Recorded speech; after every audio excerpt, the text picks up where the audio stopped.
In 5, 4, 3, 2, 1. What was that?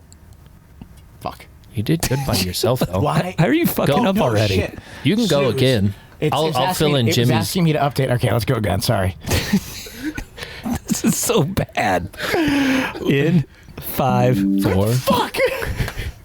I was gonna say What is that? It's my updates. It's telling me it's like I keep snoozing it. I'm like, You it wouldn't should be done think now. Jimmy being gone would be Rob fucking up more. I mean, because I fuck up all the time. In 5, 4, 3, 2, 1.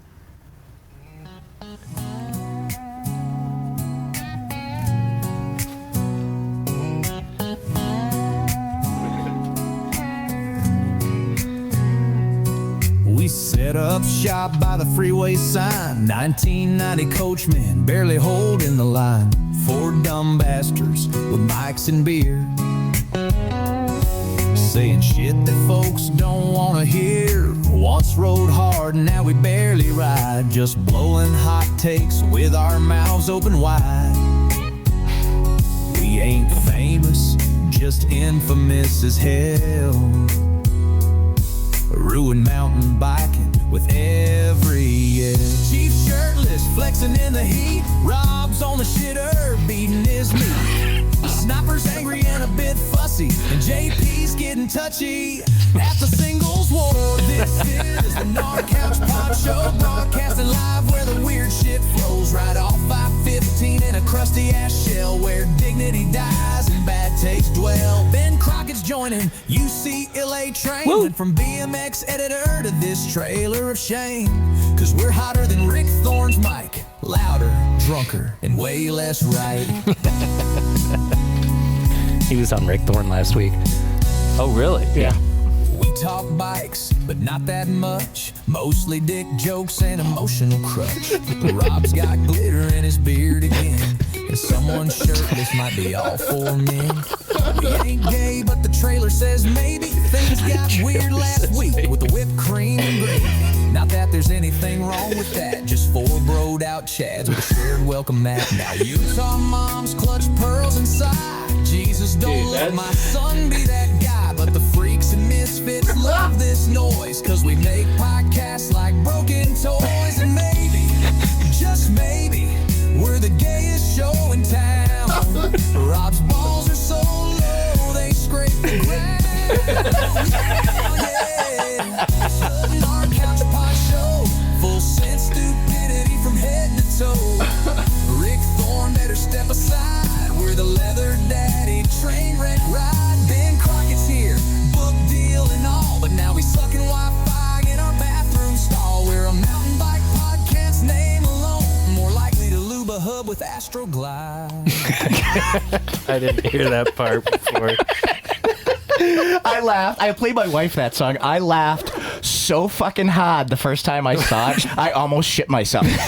But she said, why are they always talking about your balls? He's like, don't shit yourself. Go sit on the toilet. Oh. He's like, but then I have to masturbate. Yeah, no. That's the problem. He shits himself because he can't get off when he masturbates sometimes, so he holds his shit because he has to masturbate every time he shits. You know, there's like that question, like, what if every time you shit you come? That's actually just Rob. Yeah. No, that's what I was going to say, where they say you can pee and not poop, but you can't poop and not pee. That's savage. And so for Rob, you can pee and not poop, but you can't poop and not come. Is that not? I feel like that's Rob. Every time he goes, he's like, oh, I gotta go again. Fuck. I'm looking at the Zoom room. Is Dr. McCock in there? Dr. McCock is not in there. Okay, because I asked him to come on to do a cameo. Did you? Yeah, because I got a colonoscopy last week, and I had a question I really wanted to ask him, and I thought of it when I heard the Astroglide part of that song, which is a brilliant song, by the way. Yes, it was beautiful. And I wanted to ask him, like, how do they lube up a 5-foot-long probe? With a lot of Astroglide. I wonder what they use. Like, they probably do use just like an unbranded Astroglide. I'll bet you Astroglide has, like, their warehouse, they're spitting out tubes of Astroglide, and then one side of the conveyor belt is like Medical Glide. Medical Glide? Mediglide. Mediglide? Yeah. That's the stuff you want. Yeah. Oh, for sure. You got the good stuff. A couple weeks ago. Yeah, that's why you go to Intermountain. IMHC. Because then your butt doesn't hurt. It's the good, like, you go in there and you're like, man, this is one of the better hospitals, I can tell by looking at it, and my ass isn't going to hurt at the end of all this. And you just know. IMHC, here to provide you with colonoscopies. Medical glide. With medical grade Astroglide. Well, the good news is I don't have stage 69 asshole cancer. So yeah, you said you're clear. Yeah, you're clear good. of that. So that's good. I mean, think about all of the fucking microplastics we've all ingested. People born around like my age, 79, 80, 81. Mine too. Mine was 90. But we had some glass. You probably have more. No, no. Yeah, because we had glass like Gatorade when I was a kid. No, so I had glass Snapple. You had glass Gatorade. So you had the glass Gatorade. Gatorade went all to plastic, and you were like, what the fuck is going on here? That just happened with the Snapples. Sobeys as well. Sobe might be a 5-year earlier version of Snapple, but Sobe and Snapple, both of them, plastic. I get a feeling in Utah, if you drank Sobe, you were kind of a badass because that would separate. For sure. We made Sobe. It's like a dragon lizard on it. We made Sobe bombs in high school. Did you ever make one of those? A Sobe bomb? A Sobe bomb. Have you never had a fucking Sobe bomb? I've had a Crevassier bomb. No. Do you poke a little hole in the lid? No, I don't know what you're talking about. So you take the Sobe, you don't dump it out because it's delicious. You drink it, and then you poke it with a nail or something, boom, the top lid of a Sobe bottle when they were glass, and then you fill it 3/4-ish, 2/3 full of gasoline, redo the lid, and then you set it in the middle of a fire. So the fire's got to have some red embers, and it's got to have flames over top because it has to ignite. So it'll start boiling, and then you hear this. And then once the flames come up over the lid, it's like a rocket. Wait 10, 15 seconds. Sounds like something you can do at TDS this weekend. Dude, huge fucking mushroom cloud. The only difference between a Utah boy and a terrorist is they get caught. That's the only difference.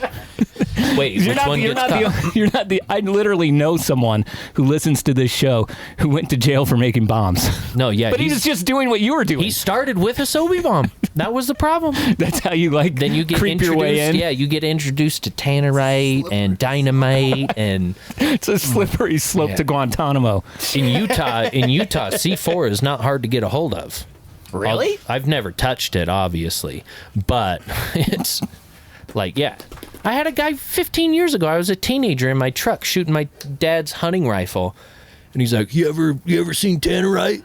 Oh, we talked about this last week. Yeah, we always talk about Tannerite. Yeah, Tannerite's common topic here on the show. Last week or 2 weeks ago, we talked about how it was legal and you can just go buy a pound. And people are confused by that. Yeah, in a lot of the parts of the country that suck. Wait, your Walmart doesn't have a Tannerite aisle? That's weird. Could you imagine being from Colorado? You used to have things as cool as Tannerite. Now you don't.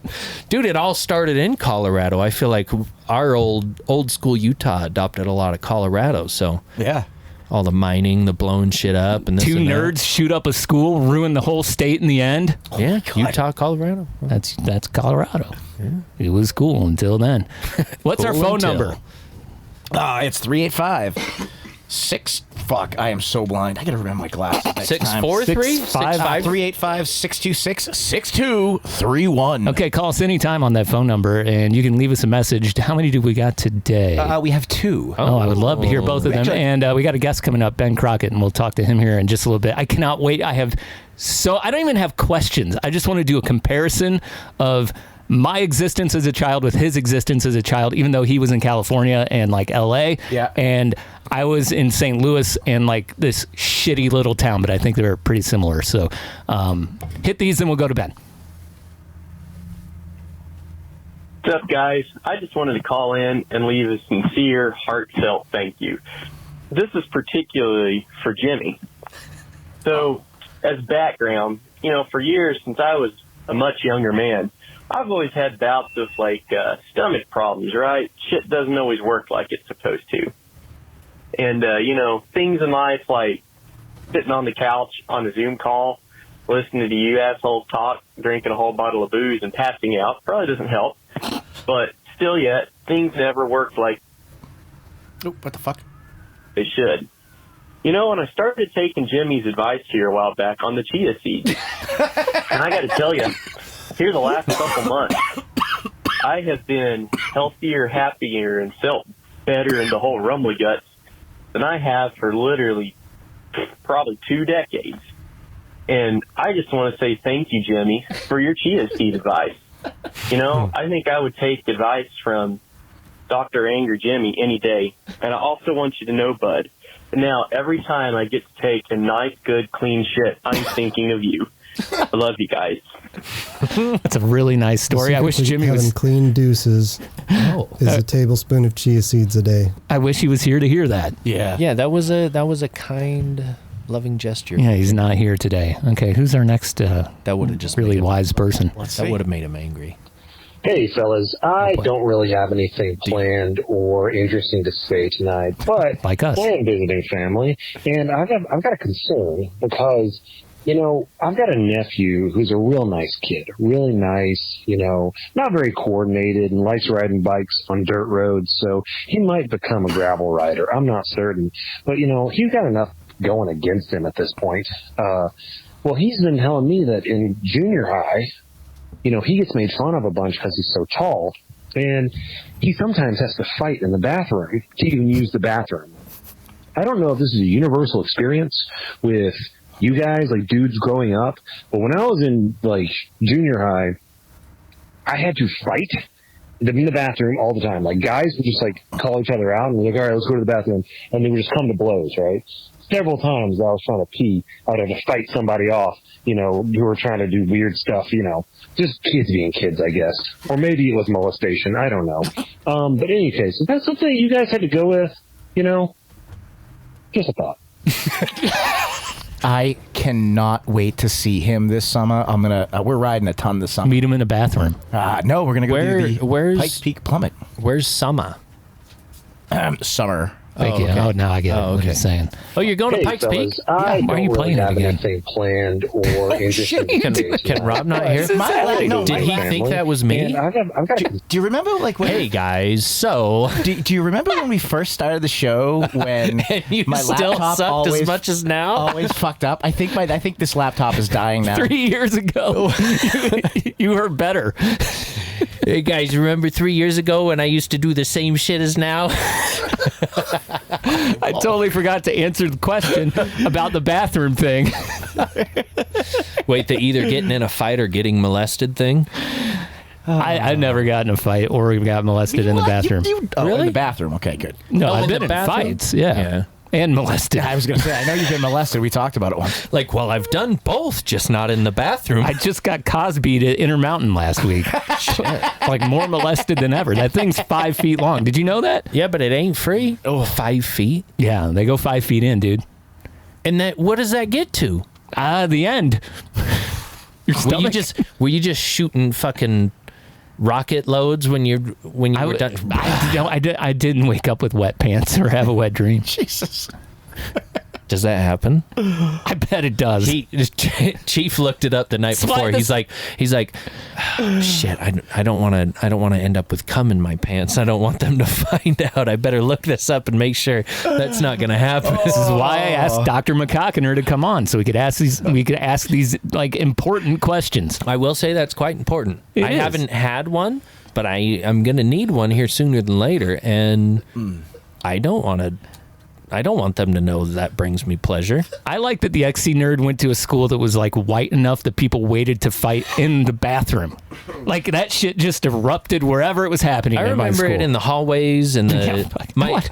Yeah, I remember the math teacher, aka the wrestling teacher, which he probably did molesting, but I didn't care too much about wrestling, so I was never the molested. But he like picked them both up, just both one in each hand. I remember getting tossed across the walls and shit. And it was there was blood. That wasn't like some surprise or in the bathroom. Now I've fallen through a trophy case, but I've also seen someone get thrown through a trophy case. Oof. Dude, that's in my school. That's a movie. Yeah, it was fucking Trophy crazy. case, like get off. Yeah. Like, but glass. Yeah. Yeah, there was like... And they used to use glass, not plexi. Dude, the funniest thing at our school is like there was always about to be a race war down at the tennis courts. A race war? Yeah, race war. But people who were in like good math, we didn't know anything about that. Yeah, no, it was... Dude, I feel like, did we grow up in the same place? What? There were race wars in Oregon? Fuck, yeah. When I moved here, I would call them cherry pickers, but nobody understood what that was. Eric does. Back in the Dalles, Oregon, we were the world's largest cherry exporter. So we had a whole lot of... So that was very derogatory for you to say that. Oh, yeah. Cherry pickers, beaners, Mexicanos. I would have no idea what you're talking about. Yeah. No, any of that. When I moved here, I was like, oh, yeah, that fucking cherry picker. And they're like, what the fuck is that? So you're talking about George Washington and his tree? Wait, you mean you like cherry in your Coca-Cola too? Wow. I get a double shot of cherry in mine at Swig. It's more sugar than I've ever had. I told people someone asked me why I was so tan when I went to college once. Like, all these kids are from Chicago, right? I'm from St. Louis. And I was like, I don't know, I cut grass all summer. And they're like, what, are you Mexican? And I was like, what? I don't get it. Sure. I didn't get it at all. Like, the only people cutting grass are like broke ass white people and black dudes back home. Yeah, I was just like my jaw open. Yeah, like, what the fuck you talking about? Me growing up, I would cut lawns, and it was like the Mexican kids that were like, "What are you doing?" Like, then I moved here, and my aunt even was just like, "You got to be careful at this school. There's a lot of Mexicans. There's a lot of swearing. There's a lot." And I showed up, and it's all like, I was like, I was the only one that got in trouble today for having a knife on my belt. Of course, you showed up with a knife on your belt. First day of school. Look at your ass. Yeah, you remember the old like World War II style leather wrap big old buck knives? Yep. I had one of those on my hip. Of course he did. The principal brought me in. He's like, I know it's your first day, but you can't have that. You can't bring a machete. Sorry, son. Not allowed 6 anymore. 6 inches is legal. I read it. I swear. Since we're talking about our childhood and all, let's get Ben in here. And can you do a little intro for Ben, please? Me? Rob? Yeah. Why do you always ask me to do intros? Because you're the one who writes all this stuff up and you find all the guests. You should know who Ben is more than we do. So I actually met Can you tell everyone Ben's last name, or do you want me to do it? Do you have to look it up? No, I can. He just has to stutter a couple times. I have that part at least. With us tonight is Ben Crockett. Actually met him at Woodward right after my son was done with camp last year. He saw me flail into the pit a couple of times. I was going to ask if you were riding the pit or if you were sitting there with one arm on the rail looking at the pit like all the dads who've never done it. Like, this place is pretty crazy. I wish I had this when I was a kid. I had to dig Isaac out of there a couple of times. He rips, dude. I saw him do some pretty rad shit on a BMX. Who, Ben? Man. Yeah. Yeah, Ben does rip. Yeah, I was like, whoa, who is this guy? We just started chatting, and I told him about this. He's like, I'd love to come on one of these days. Rob gets pitted. In a different way than most of us get pitted. He gets pitted. This is crazy. He's was the editor of BMX Plus magazine for 23 years. Actually, did some so other wild. Wait, 23 years? I thought it was 16. I thought his LinkedIn said 23 years. Okay. Well, welcome to the show, Ben.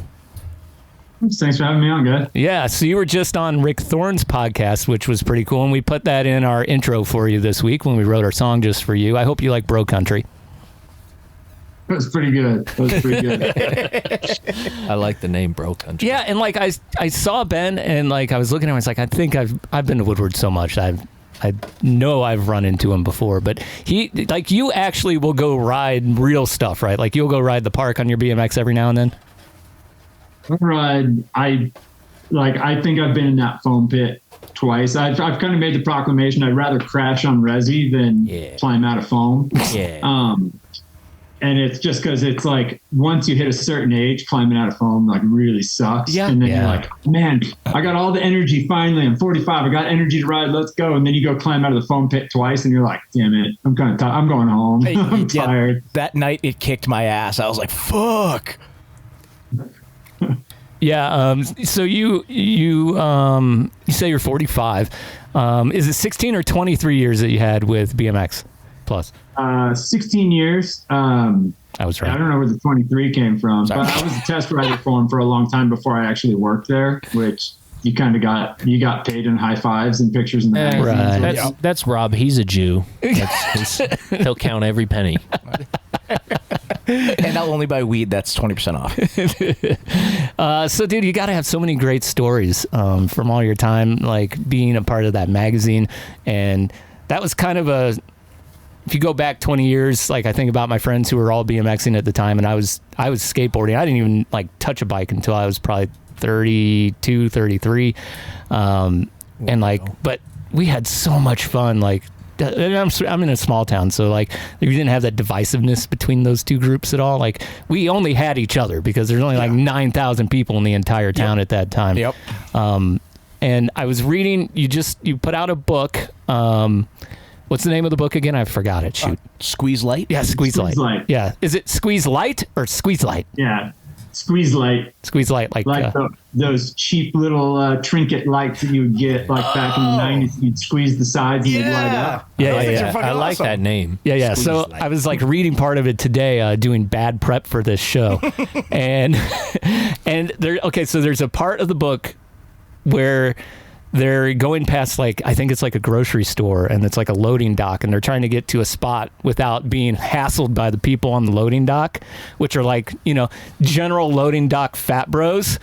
And all I could think when I'm reading this is his version of my existence. Like, they're kind of the same thing, just in different places. So, tell us about that part of the book and what's going on, because I don't think that part's a novel. I think that's just something that happened to you. Am I right on that? Yeah, you're right. I mean, when people ask, they're like, well, how much of this book is real? And I go, well, 80% of it's real. Like, it's all pulled from shit that we did. And, and it's like, I'm sure like you guys, like when we were kids, you never thought anything of it. It was just normal. Yeah. That was a normal day, was sneaking behind the grocery store to hit the shortcut to get to the dirt jump sort of thing. And then all the dudes who worked there, you knew your way around town. And that was just normal. And it wasn't until like I'm in Park City now, and, we got invited to this party with a bunch of highfalutin people. It definitely wasn't my scene. And I was just telling a few stories, and they were looking at me like I was nuts. I was telling them, it's like, oh yeah, I'm working on a book, and it's about, when we were kids, we used to explore the underground washway. So in LA, like all the washes and stuff are subterranean. And so that used to be our way around town. We'd drop down into those, ride our bikes through them. Like, we were up on the hill, so everything was downhill. So it was awesome. You just learn your way around and all the connections. And they're just like, I can't believe you would do that. It's got to be the most dangerous thing in the world. It's like, that was normal. That was just every day for us. You're like, look, this isn't like living in Fallujah, like it's adventurous, but it's not the most dangerous thing in the world. No, especially then. Yeah. Probably think of it now. That's what everybody goes like. Even, Rick Thorne, that's what he was asking. He's like, well, would you run into like all kinds of crazy homeless people down there and stuff? It's like, no, at the time, there was none of that. Nobody wanted to go down there. It was gross. It was where all like every single gutter dumped into there. God knows what. It was always wet and disgusting. And so it was kind of our own little private playground. But nobody went down there. Like, it was unheard of to see anybody but our friends down there. So it was kind of a funny experience that people can't really relate to anymore. Yeah, like for me, this was like the stuff that was happening when I was about 12 years old. We had the T tunnel and the S tunnel, right? So the T tunnel, you had to go down to where all the broke ass white people lived, right? And so me. No, this is like broker than me. Fuck, like real broke. Like the people who don't have carpet in their house broke and like no flooring. Those people. Plywood. I'm literally pulling that out of my friend Vern's house that lived right next to the T tunnel. And there smelled like cigarettes and plywood. Yeah. But because he lived with his grandma who smoked cigarettes, and they had a plywood house. But you're nailing it. And somehow he had Jordans. Don't know how, but they got that part. Yeah. And so like we go down through the T tunnel, and he's right, dude. It's like this nasty ass shit. And then if you kept going, it turned to the S tunnel, and that went down like underneath like where the steel mills were and shit. Damn. And like you could like everything would end up down there, like kind of what you were talking about. Like there's all these miniature basketballs that we get caught in the sewer and stuff. So we go down there and we'd be like, ooh, we found some mini basketballs, and we'd air them up, and they're like covered in AIDS. So it was not like, they're not the best places to be, but we were still doing it anyway. And I look at, you guys know where I live in Ogden. We have those tunnels for the irrigation system. Yeah. And I'm like, fuck, is my kid going to go in those? Oh, yeah. Probably. Yeah. Damn If it. you raise your kid in Ogden, he's going to end up Well, a if you little raise- strange. And if you raise your kid right, he's going to be curious and want to check that shit out. So No, you- but I feel like what you've been saying about his book, because as soon as you sent it to the group and you're like, oh, I feel like this is my childhood, and then you talk about it and all that, and I feel like all of us had a childhood that felt the same. Yeah. Yeah. But that was like where I grew up, small town, Northern Oregon, and was BMX bike from north to south. When I went to ninth grade, they moved us to the old high school and put the high schools together and had to use both names. And so it was the Dalles Watonka Union High School, and it was everybody would cheer TD Wuss at fucking basketball games and shit. And it was like small shitty, but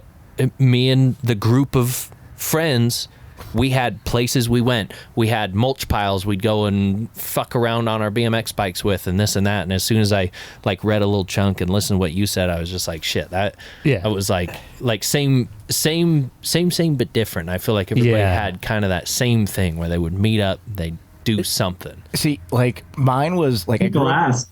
Go ahead, Ben. Sorry. People ask them, they're like, why the 90s? And it's like, because it was, cell phones weren't there, pagers weren't there. It was like kind of the last era where you just leave the house and it's like, my son will ask, he's like, how'd you find your friends? Like, how'd you know where everybody was? It's like, you just started going places. Knocking on doors. Hey, can you play? Yeah, can but you ride? That's the thing, like, still to this day.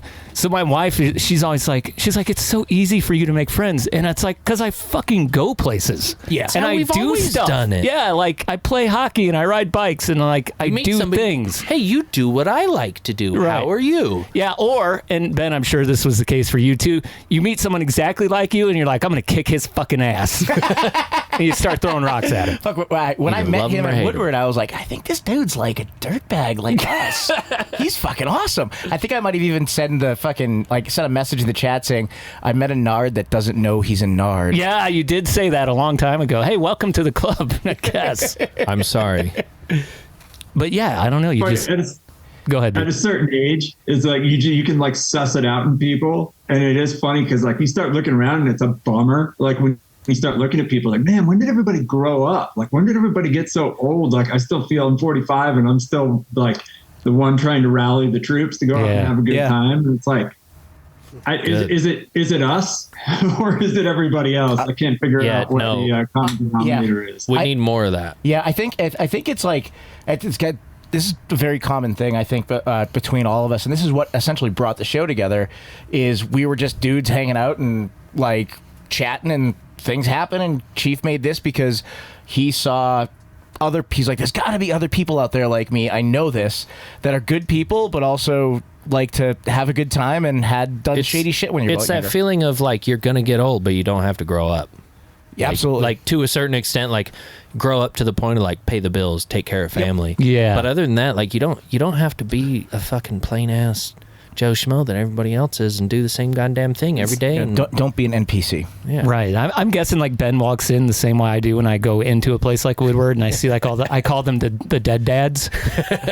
Chief's fucking chest out. Love it because I'll go in and kids will be like, I had this one kid and he's like, looks at me, he's like, how old are you? And I go, how old do you think I am? And he's like, 28, like really old. Because he was like, the kid was maybe, I don't know, 10. Super and I was like, old. I take 28. And I go, how about this? How old's your dad? And he's like, he's up there. He's 41. And he's like up there typing, watching his kid. It's like, all right, dude, here's this. I'm 45. Like, I'll drop a backflip for you right now. I'm older than your dad. So keep that in mind. Yeah. Hell yeah. Yeah, I'm the same way. It's like I just having the kid was weird for me because I have an 11-month-old and I've not been riding like nearly as much. I've just been trying to be like the best dad I can be, and so we have these shifts, right? And I was having trouble sleeping because I wasn't riding, and I'm so used to doing what I want at 40. I'll be 46 this Saturday, and so I was like, I need to talk to like a sports psychologist about this. Like, this is fucked up. And so I did. And I went and talked to a sports psychologist and like, they're like, well, yeah, shit changes sometimes. And so, but you don't want to let go of that part because, and I think it's because we all have worked like so so hard to like, you take the slams you take in something like BMX or skateboarding or free ride, like you commit a lot to that and a lot of pain. So I think that's one of the reasons we don't want to let go. Even though it hurts us. Have you guys seen the documentary Till the Wheels Fall Off, the Tony Hawk one? No. Heard about it. Man, it's a great documentary. And there's one scene where they're interviewing like Lance Mountain and a bunch of like old school skaters, and they're asking them why they still skate. And they're like, man, I can't, like if I stand up too quick, I get dizzy. Like I have back pains, like I have to see a physical therapist twice a week. And they're like, well, why do you still skate? And they just kind of like every single one of them, they weren't in the same room, but every single one of them had the same answer. And they go, it's because it's what I do. But they were confused that was the question they were being asked. Like what you expect me to stop. And I think Rick Thorne and I had a pretty good conversation about it. Like the kind of depression that hits people when they get older and you can't ride as much or ride as hard as you used to. And it was, you know, I think what we deduced is you have to be okay with rolling it back, not taking as many risks, but still doing the stuff that's fun, doing the manuals, doing tabletops, pumping rhythm. Like that stuff's still super fun. It's almost like starting over, you know, like committing to that stuff. It's just fun to ride. And also to speak to that, like I didn't catch all of the Rick Thorne podcast, but I think I heard something about you having the 80-20 rule where you'll only try to do a trick that you can land 80% of the time. Yeah. So I've decided like falling's not nearly as much fun and getting hurt and having to come back, you know, because I've had some bigger injuries. And then you realize you're like, man, when you're down for 2 or 3 months, it's harder to come back and ride.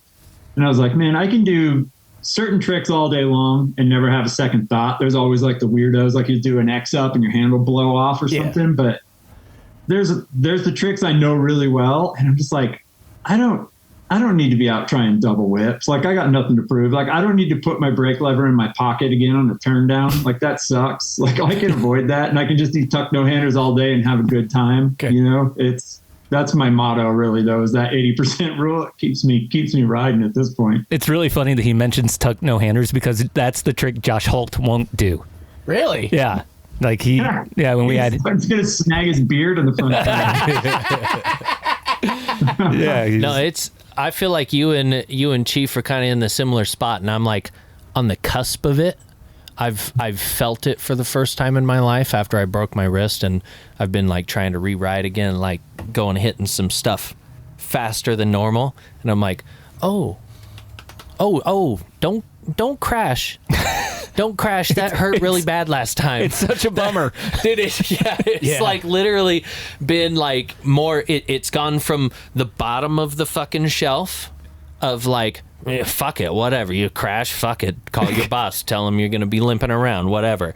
Up to like the top part of the shelf. Like, dude, every time you fucking crash, you get concussions and you break bones. And then you're like months and years and you're like, no, fuck that. Yeah, I mean, that's I definitely have felt the gist of it lately, of the like, fuck the being out and down for that long and that fucked up. I realized like the first time I rode mountain bikes years and years and years ago, I went out with a bunch of guys who were riding downhill, and they just loaned me a bike, and then they were dicks and like loaned me gear, and it was all hot pink and everything. And proud of that. And I went out and I just like smoked all of them. I was so far gone. I thought I took a wrong turn somewhere, and I was waiting for them at the bottom, and they all showed up. They're like, holy crap, like you were going so fast. And then they're like, dude, you should race. And I was like, no, I shouldn't. That just means I don't know the consequence of what I was doing yet. Like if one crash is all it's going to take, and that's going to give me perspective, and I'm going to slow way the fuck down at that point. See, and for me, it's not even like the injury thing anymore. It's like if I don't consistently ride, like if I take off too much time during the winter because I can't get down south, I'm fucking garbage. I rode in Oceanside, fucking San Clemente, actually right near the YT Mill. Fuck you. This past week, and I had to do like 2 full fucking warm-up trails on the e-bike before we climbed up so I could do like the really fun gnarly shit, because I knew if I went up and did the really fun gnarly shit, I would be a fucking mess. Dude, I've been going for like a month or two, and I still am like, okay, you let go of the brakes sooner. Okay, grab the brakes later. Look fucking 10 seconds ahead, you dumbass. Like shit like that. Yeah. I mean, it takes you a bit. It's not just like a fucking boom, you get back into it, this and that. And I mean, even riding the ski bikes over the winter, back to the bikes, it's still different. Yeah, I had the dirt on the tires. Yeah, my first session last weekend in like 6 months, and just going down the main line, which is like, you know, and like you guys know my skills at I Street are not the worst. Being a bitch. Like, I almost crashed on the main line my first run. I'm like, what? So it's terrible. I'm happy I saw that. It's good for you. Yeah, but it was good to get out. Side note though, if anyone out there makes it to Oceanside, San Clemente, and that whole area, there is some really good, like gnarly fucking riding out there. I had a good time out there, real good time. Dude, I need Ben to come take pictures of me because like my actual job is a photographer, and I know that you do that freelance. No one ever takes any fucking pictures of me. Like, it's always me taking pictures of other people, and then I'm like, hey, can you get a shot? And then it sucks ass. Like, I want like one good picture of me. Like, just teach me how to use the fucking camera, man. Because like he's funny when I worked at BMX Plus for 16 years, but I wasn't like I wouldn't consider myself a good photographer for like a good 5-6 years. Like, I was trying to learn everything I could, and I had a lot of opportunity and a lot of people who were really patient to teach me stuff. But it was funny when they were shutting down the magazine, everybody's like, dude, get what's important, because God only knows what's going to happen to all those files when you're gone. And I got as many photos of myself as I could. And I was just like, there's like 12 photos of me riding. Like, that's it. Like, everything else I have hundreds of thousands of photos of everybody else riding, but there's only like 12 of me riding that Adam Booth would shoot when we go out to do stuff. And that was it. And it's like kind of funny that when you spend your life behind a camera shooting photos of people, and then there's nothing of you. And it's like, it's kind of a funny situation. Yeah, it sucks. Like, I've taken so many of other people. So yeah, if we ever get together, we should just have a day. Like, I'll shoot you, you shoot me. I got the gear. Like, you probably still have some gear laying around, I'm guessing. So yeah, we could totally do that. What's it like day to day running a magazine like that, where you are so deep into the thing you love and around the people who do it at the like highest level? What was that like for you? It was tough because growing up, it was all I did was ride BMX. Like, it's all I wanted to do all the time. And it kept me out of a lot of trouble, got me into a lot of trouble. But then when you start riding, the hardest part was always, and I remember like Adam Booth, that's what he told me. He's like, the hardest part when you go as a BMXer and a photographer is knowing when to put the bike down and pick up the camera. And that's what sucked. It's like, you just realize as soon as the session got awesome, like when everything was going off and everything was going great, and you'd be at Woodward or Hoffman's warehouse, or, you know, you're riding with like the biggest legends in the world, and you're just like in your head, you're like, this is the greatest opportunity ever. And then you have to stop. Like, that's where you have to tell yourself like, oh crap, I got to put the bike down and shoot photos. And that part sucks, because especially when you come from shooting film, it's not instantly rewarding like it is digital. Like, you shoot it and you're just like, damn it, I just put my bike down to shoot pictures with Dave Mira, and they could suck. Like, I could have totally flubbed everything and like had my stops off, my ISO was wrong, and my flash wasn't hitting where I wanted it to. And then it was all for nothing. It's like, well, maybe I should just keep riding my bike instead of taking photos. But it was a balance, and I had to keep reminding myself I'm here because I get to ride with these guys, even if it's limited. I get to ride with these guys, and you know, that was one of the things. Like, Adam Booth was an avid BMXer. I rode BMX, and then we had a sea of guys that came through there that were photographers and rode a little, but they were really about, you know, getting their photos in the magazine, and every one of them was pretty short-lived. And I think it's brutal work doing 100 pages of content every single month, you know, photos and typing and everything. And so if you're not 100% behind it, you can go find an easier job somewhere else to get your photos published. Yeah, for sure. That's tough. Like, getting published was always a hard thing. And like, I had it a few times, and then what I ended up doing was something completely different, like photographically. And but here's like the truth of that job that really sucks. You're a line item a lot of times, like, right? So like I was a line item at one point, and then I was gone. That's how I ended up in the job I have now, which is like a much better job. But yeah, it was so disheartening at the time. You like put all this effort in, and they're like, okay, well, thanks for your time. You don't have a job. It's funny, they just rebooted. I don't know if they're trying to like bring life back to BMX Plus or just generate awareness. I don't know if they're planning on selling the company or what anymore. But they've been putting up a bunch of photos, and it was funny because it was company policy. You don't get photo credit because they didn't want it being about the editors or photographers. They wanted it being about the magazine. So we never got photo credit. So now they're popping up all these old photos, and I have to keep jumping on and going, oh, hey, that's mine. Like, that's my photo you're posting. Like, can at least tag me in it. That's still so stupid. Like these big companies, I've worked for big and small, and I choose small for a reason. These big companies, it's like they act like, oh, we want to talk about the company name. It's like, no, the people you're selling to are persons. You want to make it personable with their salespeople. They're this, they're that, where it's like they know who works there. They feel, what bike shops do you go to? The ones you know, people that work there, the people you trust, the people you feel comfortable hanging around, blah, blah, blah. And it's like the same thing where it's like, if I'm reading a magazine or a website or this or that, who the fuck wrote this? Who the fuck took this picture? And the biggest flop, even though it's basically everything in between nothing that Pink Bike does anymore, is that they don't have picture of the day or video of the day on their website anymore. What are you fucking doing? You guys had thousands. You had hundreds and you had thousands. I got on just to see who got photo of the day. Just to see who got video of the day. And yeah, now that kind of stuff, the personable shit's just gone. No more customer service, no more person to person. Fuck you, give us money, fuck off. And that doesn't work with media. That doesn't work with magazines and websites. That was the hardest part. Like when it started to fade out at the end, like you realize like print media is dying. And that was tough for me because I loved print media. It was like the barrier to entry. Like anybody online can go throw something up and have an opinion, whether they're paid to say it or not. And then if a bunch of people are pissed and what they're selling sucks, they can just take it down and start a new website somewhere else under a new name, and there's no credibility.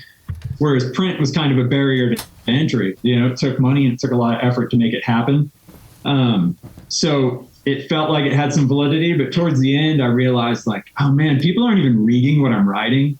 They're flipping through and looking at pictures, and it's losing what it is. So I used to screw around a lot. Like if you went through BMX Plus magazines towards the end, you'd find a lot of like pretty funny stuff that I would do in there. Like just have too much time on my hands and like align all the letters down the side of a column to say something, and nobody would catch it. I just kind of see what I could get away with. Like I got a picture, BMX Plus had really strict codes about like what you could show and what you couldn't. And at one point I was just like, I'm so over it. I'm so over the rules, and I don't feel like anybody's reading or checking this stuff anyway. And so I put in a picture of a dude flipping the bird, this flatlander, and he's just like this in the camera. It ran. Nobody noticed it. Years went by, and someone's like, hey, man, that was pretty funny that you put that photo in there. It's like, wow, it took years for someone to realize that happened. But how lame is it, though, that someone's like, there's a certain attitude that goes way more with BMX than it does with, like, mountain biking. And I would say skateboarding's in that realm, too.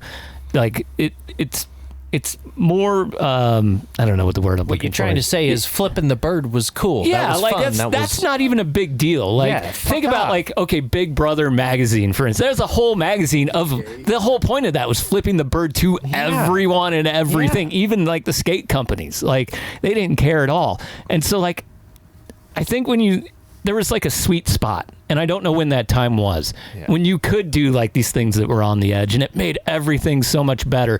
And then we moved into like, I don't know, it probably like as you got into the later 90s, things became more politically correct, you know, and like, but it seems like it's just gotten worse. And so like anything that gets bought, it gets bought by like Gannett or whatever giant company it is. And then they're like, you know, we really can't have that person who has that demon on their shirt in that picture. And it's just like, no, this is what we're about. Like, this is us, you know? And it's like frustrating. It's funny, like BMX Plus, I got it. Like, I came in and I was a rider and I got it. It was the hardcore scene. I loved Ride Magazine. I loved all the hardcore stuff and what Props was doing and everything else. But when you go in and you sit down and they go, hey, listen, and a lot of people like hated the publisher because he was so strict and we had so many rules. But then when you sit down and you listen, they go, hey, listen, we're in every school library, every public library, every newsstand, every magazine rack, everywhere, hundreds of thousands across the entire country, across the globe. And, you know, we're in, you know, Catholic schools, we're in their libraries. And it's like, man, I kind of feel like there's a job to that. It's like, great, I can kind of keep this clean. I can have fun with it and still be clean because I could see a bigger purpose. It's like, I'm like the new kids to the sport. They're coming in, we're introducing them to BMX. It may not be cool, but it, you know, got us around. It got us to where we were. And a lot of guys wouldn't deal with us because it just wasn't a cool mag. But at the same time, it's like, when you looked at what we were doing and who we were introducing to the sport, you know, our demographic was 13 and under and 30 and over. So we had the old school guys and the new school little kids coming in. And then Ride filled that gap in between. And it was like nice and fluid. It rolled right through. And so once I wrapped my head around that, it sat with me a little bit better. But it was kind of funny because, like, you know, I was playing in punk bands and Adam Booth is tattooed like head to toe, and the publisher never even knew it for, you know, Adam Booth was there for like 6-8 years before the owner even knew that he had tattoos, which was kind of a funny, you know, day to day. He had to wear long sleeves and long pants like every day because he didn't want to piss off the boss. Lame. So in all the 16 years of your time at BMX Plus, what was your favorite moment? And also, what was your favorite story that you wrote?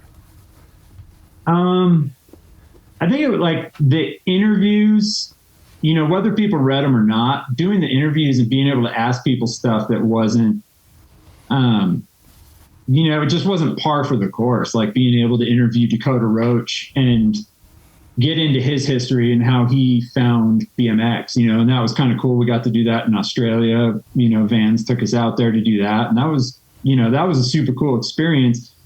But getting to know a lot of these riders, and especially the dudes who are on the, you know, hardcore side, the street side. And then you go out and you meet these dudes and they're the nicest guys on the planet, guys that you would never expect, you know, the Dave Youngs of the world. And, you know, that aspect to me was the coolest takeaway, was just how nice some of these guys were, but like their upbringing was really rough, and like how BMX was what set them straight. Like that's what kept them on the straight and narrow. Like they'd be in gangs or whatever else they were doing if not for BMX. So it's, you know, that was probably my greatest takeaway of the whole thing. Nice.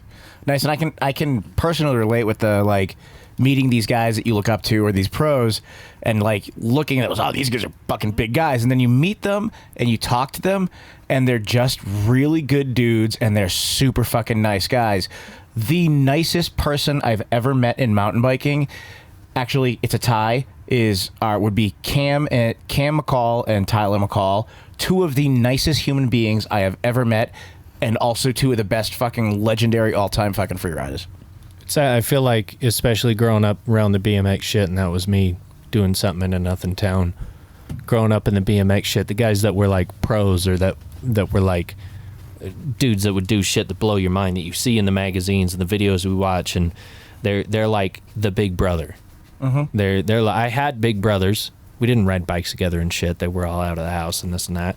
But like, they're like the big brother, where they were the dude that was always there. They were showing you the tricks. They were giving you the chance and this and that. And it that kind of shit makes a difference. Yeah, because that's like, you have to have something, right? Yeah, like something to look especially up to. Like if you grow up in like your fucking parents are fighting all the time and throwing mustard jars at each other and shit. like you got to have something. Like, and you can gravitate away from that, and like, other kids are doing the same thing. Of course, like in a world like BMX, you're going to find, you know, you get a lot of people in there too who they're not there for that same reason. And You get some skids for sure in that world, and you do that in probably anything really, but it does provide like a certain amount of guidance. Like I would never say to my kid who's, like I've said, 11 months old, hey man, you're not going to BMX because those kids are bad. I'd say, like, dude, get good at BMXing because you're going to learn a lot of good lessons. Go out, spend time with these different people,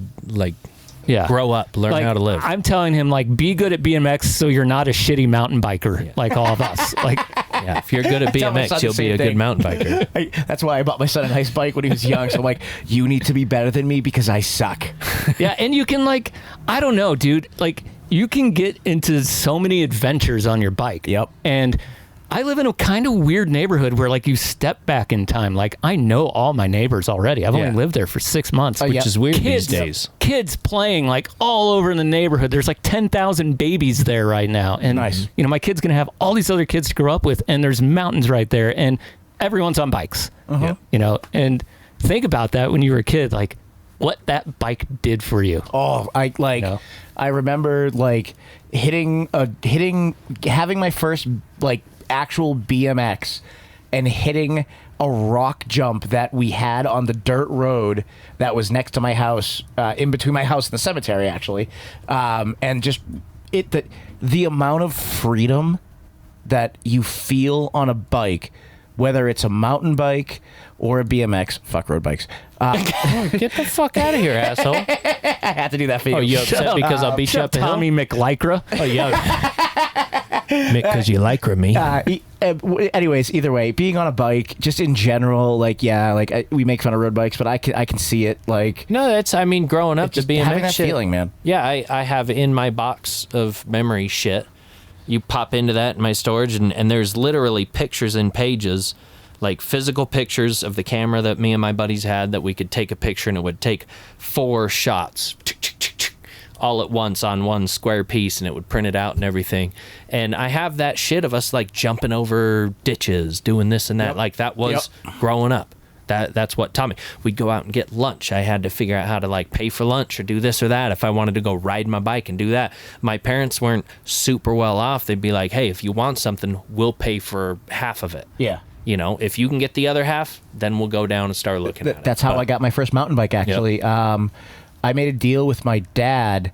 We needed to repaint the house, and the deal was if he'll kick in half, but if I paint clean and paint and scrape the entire bottom half of our house, he'll pay for the other half. And I had to help him with the upper half. I was going to say that was just a Saturday at my house. It's good child labor. Yeah. And that's the thing. Like, it was, I had to help with the upper half, but he didn't want me going on the higher ladders when I was fucking, I don't know, 12, 13 years old. My dad was Italian. He would have just been like, get on up there. What are you doing? Fucking grab on tighter. In the book, I talk about it. Like my first job, like I wanted bike parts. Like my parents got me, like I wanted a hutch more than anything. Oh. And my brother had a really nice bike, and they took it apart and never rode it again. Oh. And it just sat there, and then he ended up selling it in pieces. And my parents got me, they're like, yeah, you're not going to ride. You're going to be like your brother. You're just going to take it apart and not ride it. And so I ended up getting this like Murray piece of crap. No, I had one of those. I just destroyed it. Like I rode that thing into the ground. I like had no idea it was a skater with a quarter pipe. He had like a 4-foot quarter pipe, and I was just like using it like a launch ramp and just landing flat, blew the bike up. And so I got a job at the local bike shop. I was too young. I was 13, but they're like, hey, if you come by and break down boxes and sweep the parking lot like twice a week, we'll give you $15 and discount at the shop. Sick. And then that, over the years, I would just do that, and I stuck with it. And then they ended up giving me a job, once I got old enough and got a work permit. So it was, but I don't see kids doing that shit anymore. They're just like, hey, I need new hockey skates. Can you get them for me? It's like, hey, I got to do the chores. It's like, I clean my room. What do I get? It's like nothing. Well, that's called living here. And that's actually something just from following you on Instagram that I know that you and Chief have a little bit in common. I know that you don't play hockey, but a member of your family does, right? Yeah, like my son, I tried to get him, it's like you ride BMX, and so I got so much from that growing up. Like that was kind of my guiding light growing up. And I just wanted him to have something. Like I realized it's like I can't make him ride BMX. I can't give him a passion. Nobody could force a passion on you, you know? And I just wanted him to find something, like have anything. And so you find yourself like, try soccer, try this, try that. And you offer them stuff and they just kind of don't want it. He's got the coolest BMX bike on the planet and he could care less. And then one day he came home from school and was like, I want to do hockey. And I'm like, dude, you picked the sport I know nothing about. So if you want to do this, you're doing it on your own. I have no advice for you. Like, you got to figure this out. And he was just like, all right, I looked it up online, the local place. They have a thing you can rent gear for $15 and they have a free learn to skate class. And he figured it all out. And now he's going into his 4th season of it. Nice. And he's like, it's funny because when you didn't have a thing, I was like, listen, we're going to start you in jiu-jitsu just because, like, just so you have something, you learn how to fall. You learn that just because you're wrestling with a kid doesn't mean it's mean. Like, you can, he may hit you in the face. It's an accident. It's not intentional. Like, you need to learn how to deal with that. And that's kind of the stuff that I got from BMX. So now he's like a 2-time state champion in jiu-jitsu. And if you ask him, it's not even anywhere near the top of his lexicon. He's a D2 hockey player and he will talk your ear off about beating some other local, nice. Rec team. Like, that's nice. All he cares about. So, like, dude, we beat the Kings last week. That was the greatest game ever. Yeah. Like, no one can remember, but you do. So it's like, he's psyched and he's motivated to learn. And so that's like, I'm like so psyched he found something. And now I'm immersed in hockey. Now I can't help it. So now excellent. That's good to hear. That's definitely my very first love was hockey. And I was way too poor to play it until I was 16. And then we could kind of make it happen then. And I picked it up quick. I really, really loved hockey. You mentioned a hutch. And so I have a funny story about hutch. Oh, boy. So in my neighborhood, your worth was based on your bike. All right? Okay. So if you had a Huffy, or like you said, a Murray, oh, God, no. God, no. Mm-mm. Like, you had to have good shoes and a good bike in my neighborhood. There's like the 2 like prerequisites to just, someone would just like call you a fag and want to kick your ass just because you were on a Huffy. Like, that was the neighborhood that I grew up in. And I finally got my dad to buy me a dyno, right? Like, not a detour, not a comp. VFR had just come out. It was like 1988, 1989. No one had one. All right. I get the lowest end dyno and like people love this bike. And I'm like, I am making it now. Like, I am like a cool kid now. I got red pegs on the back. I got an Odyssey brake. This thing is so sick, And I had that bike for like a year. And then in my neighborhood, you either have a good bike or you're stealing a good bike. That's sounds right. That's kind of where I grew up. And so it ends up getting stolen. And so then I'm going through all these bikes, like trying to then I had like a Raleigh or something. It's kind of like a low tier Raleigh or something like that. I was like, this thing sucks. I ended up back with another dyno. But there was this kid up the street. His name was Brian. And he had this chrome hutch. And it was like a legend in my neighborhood, right? It was like a fucking troll. Like, it didn't exist. Like, it was like sitting under a bridge waiting for you to come talk to it. And so one day I go up to this little store and I saw Brian with his long fucking sick like red hair and he's on his hutch. And he's like a legendary kid too, just because of his bike. And I was like, oh my God, there's the hutch. There's the hutch. And like all my friends are like looking at this hutch. And like, cause you couldn't get a hutch in like Alton, Illinois. That's like not something that pops up. And so the hutch was like, if you found a hutch, that was the holy grail of my neighborhood. That's when I got into that in the book, like the tiering of, there was a guy who moved into our neighborhood from New York and he had a GT Performer. And it was like, dude, he's got, like, I remember telling people about it. Like, he was a legend because he had a GT Performer. And it's like, dude, I look at it now and it's just like, it's hilarious that was, like you're saying, like, dude, you hear so-and-so got an elf double cross. Like, we got to go over to his house and check it out. Yes. 6 a.m. It doesn't matter. Let's go wake up his family. We got to go check out his bike. 100%. Dude, like, so Chief's telling the story. I'm listening. I'm like, seeing a whole bunch of relatable things here. First of all, I did the same thing with my daughter. I put her in Taekwondo because I needed her to have something. My son's now in it too, and my daughter's like a green belt, so fuck yeah on the jiu-jitsu thing. But the big thing there was like, you talking about that one bike. And the one bike for me was a GT Performer back in the day. See, that was like pretty common for us. Whoa, la-di-da. Ooh, everybody has GT Performers. So I wanted it. I asked for one for Christmas. This is before I was a Jew. And instead of getting a GT Performer, I got a Kent. That is a Jew bike, huh? And I was like, no, I was Catholic. I was Catholic when I got it. Yeah, it was coming though. But I'll tell you what, like, we were fucking similar. I think we were all the same here. Pretty fucking broke. Yeah. But I was like, I took it and I was like, fuck it. This is what I got. I'm going to rip it. And I rode that bike till the fucking wheels fell off. And then I got my first mountain bike after that. Yeah, I can't remember. I think that was like, I think there's something to it. Like, this is what I tell my wife. Like, my brother did a lot of sports, wasn't really into any of them. My sister did a lot of sports, wasn't really into any of them. You know, she found motorcycles way late in life, and now she's like, you know, multi-world record holder for long distance motorcycle riding. Damn. And it was just like, then I found BMX. It's like, hey, I want to ride bikes. And they're just like, no, you're not going to be that into it. And so it's like, I found my way, and that was my passion. It's like, I want to play guitar. No, you're not going to. We got your brother guitar lessons. He didn't do it. Your sister got piano lessons. Didn't do it. It's like, I went to a garage sale, found a guitar, knew nothing. Like, I got a nylon string guitar and put steel strings on it, broke the guitar. Like, trying to teach myself chords. I had no idea how to tune it, but there's something to that, like finding your own way where you appreciate like every step of the process. And it, you know, that's what I feel like when you find those people, you know, the kind of legends in the sport, you talk to a lot of those guys and it seems like they all kind of have that same story. Like they found their way. Like if nobody handed them anything on a golden platter, they kind of found their way to it. And I think they just appreciate it on a different level, you know? Well, BMX is like, it's in bike riding and sports like it. They're kind of like a gritty thing, right? Like, used to be.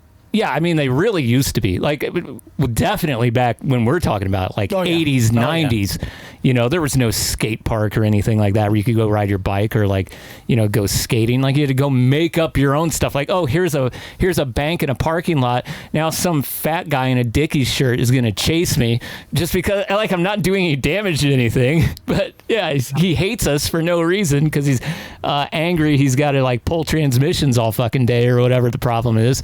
You know, has going on, and so you had that, and I still think to an extent you still have that because, you know, like a lot of rich kids now, like they are playing sports like hockey or lacrosse or something like that. Like, look, fucking hockey's expensive, dude. Yeah, like I mean, as you know, like it's kind of funny. I learned early on, like I used to say, like I remember even in high school, like the guys who were serious about skating, and then there was 2 or 3 kids that rode BMX, but like they were serious about riding BMX.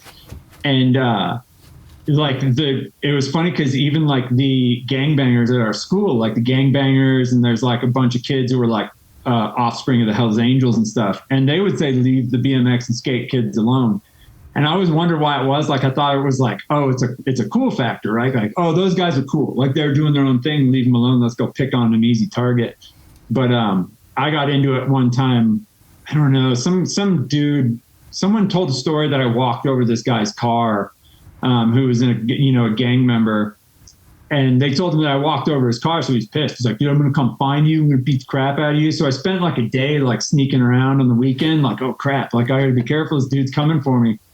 And they finally found me, and I was doing this handrail, and it was a 16-stair handrail, and I was gonna ice pick grind this thing, and they showed up, and the guys were like, let's go, man, let's go, I'm gonna kick your ass. And I was sitting at the top of the stairs, and I'm like, oh well, I guess I'm gonna send it. Like I've been sitting there for 15 minutes, did it, crashed, got up, like just blew up everywhere, elbows are all bloody, and got up, and I was just like, damn it. And I grabbed my bike, went back up the stairs, tried it again, crashed, grabbed my bike, go back up the stairs, do it again.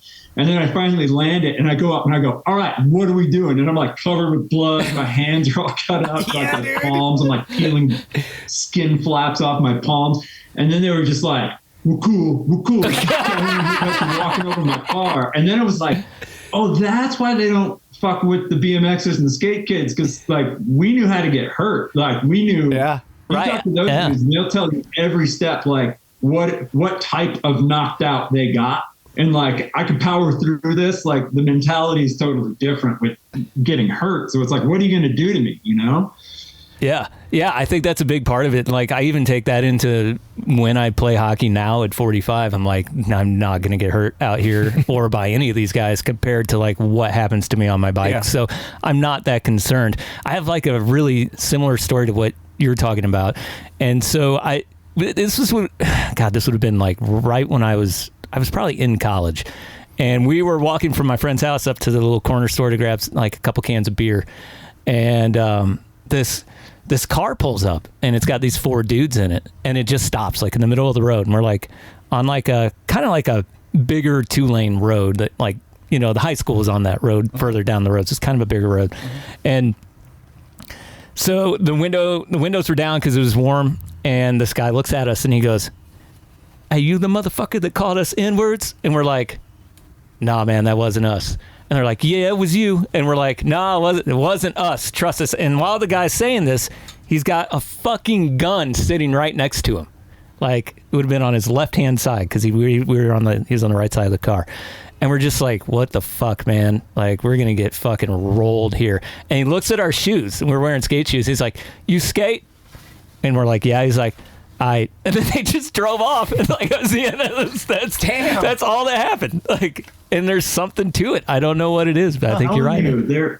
I think they know. I think words spread where it's just like, you know, what are you going to do to this guy? You may shoot this guy 5 times and he may just be like, "All right, let's go. Come on." It's like that's why I always say like Dwayne Peters, the skater. Oh God. US bombs.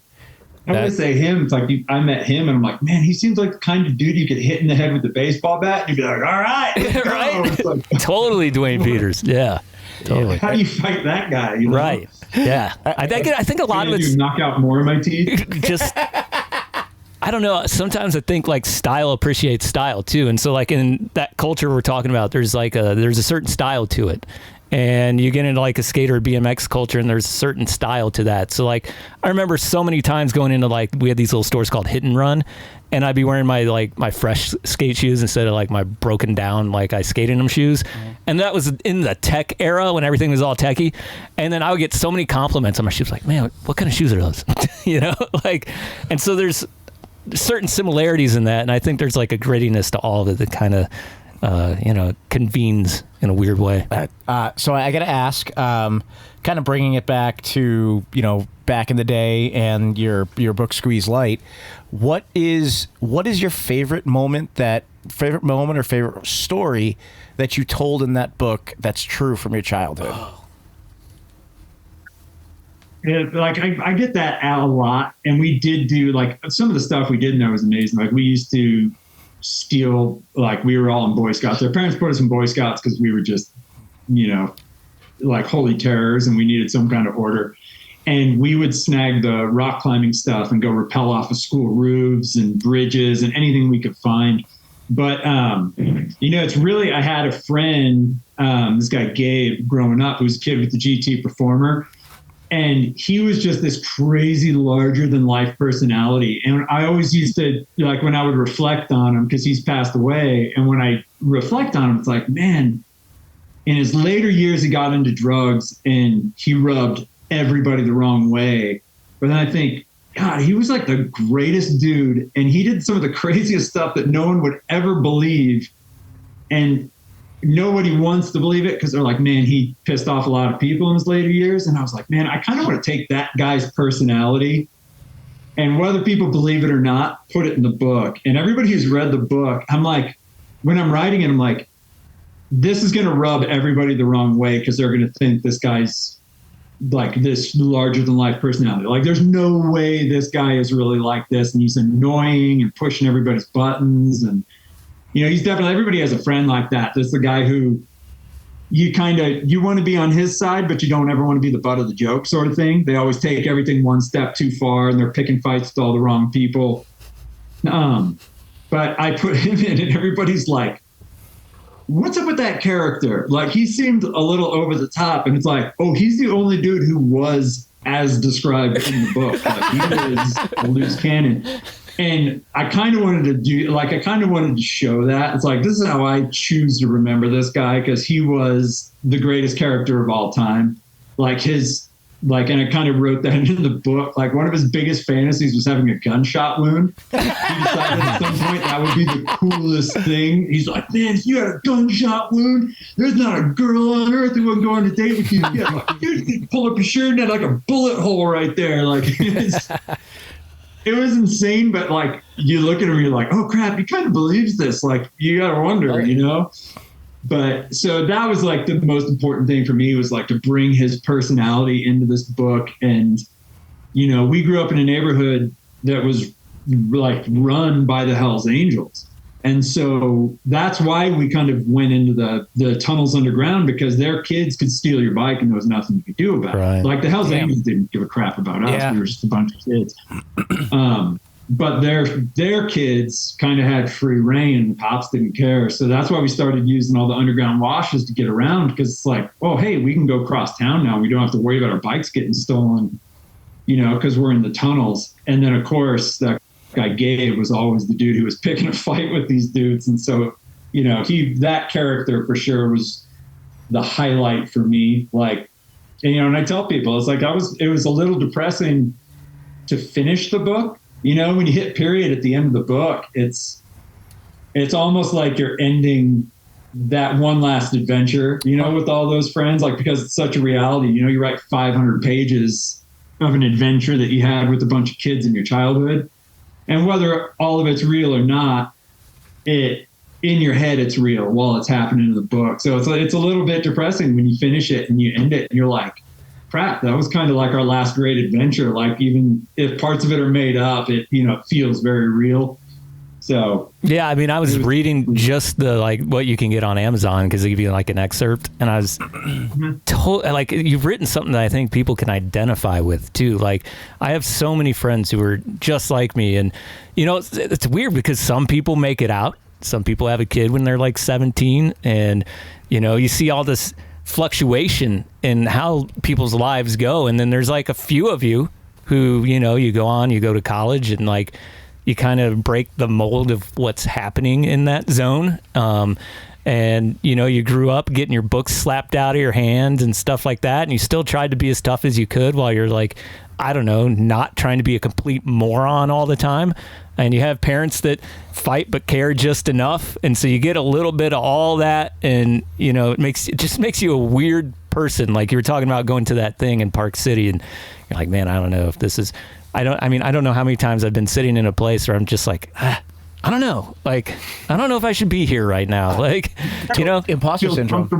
Yeah. Like, it's weird to not feel comfortable. It's normal. Like, yeah, everybody else is normal and getting along. Like, I had some people, they invited me to go golfing, and they're like, I had, you know, cause I played in punk bands and have a lot of friends that are in music, you know, that's their life now. And, I had some friends coming through town on tour, and we had some friends up here, and they're like, hey, we're going to take you guys golfing. Like, have them come out. Let's go golfing. And they're like, all you need is a polo shirt and some pleated khakis. And I was like, I don't own that. I don't own a polo shirt. And they were blown away that I didn't own a polo shirt. And I'm like, oh, who does own multiple polo shirts? Like, who owns one? Like, why does my t-shirt need a collar? That's the stupidest thing on the planet. But yeah, it's a weird thing to, you know, have that experience. But then it's like, when you look at where you came from, it's like, dude, how did I end up like semi-stable, semi-normal? Right. I think I got a pretty good head on my shoulders for life. You know, my son was asking me the other day, actually it was just this morning, he was talking about like kind of mischief that we caused. He asked me, what was this exact question? Like, what was the worst thing you did that was legal?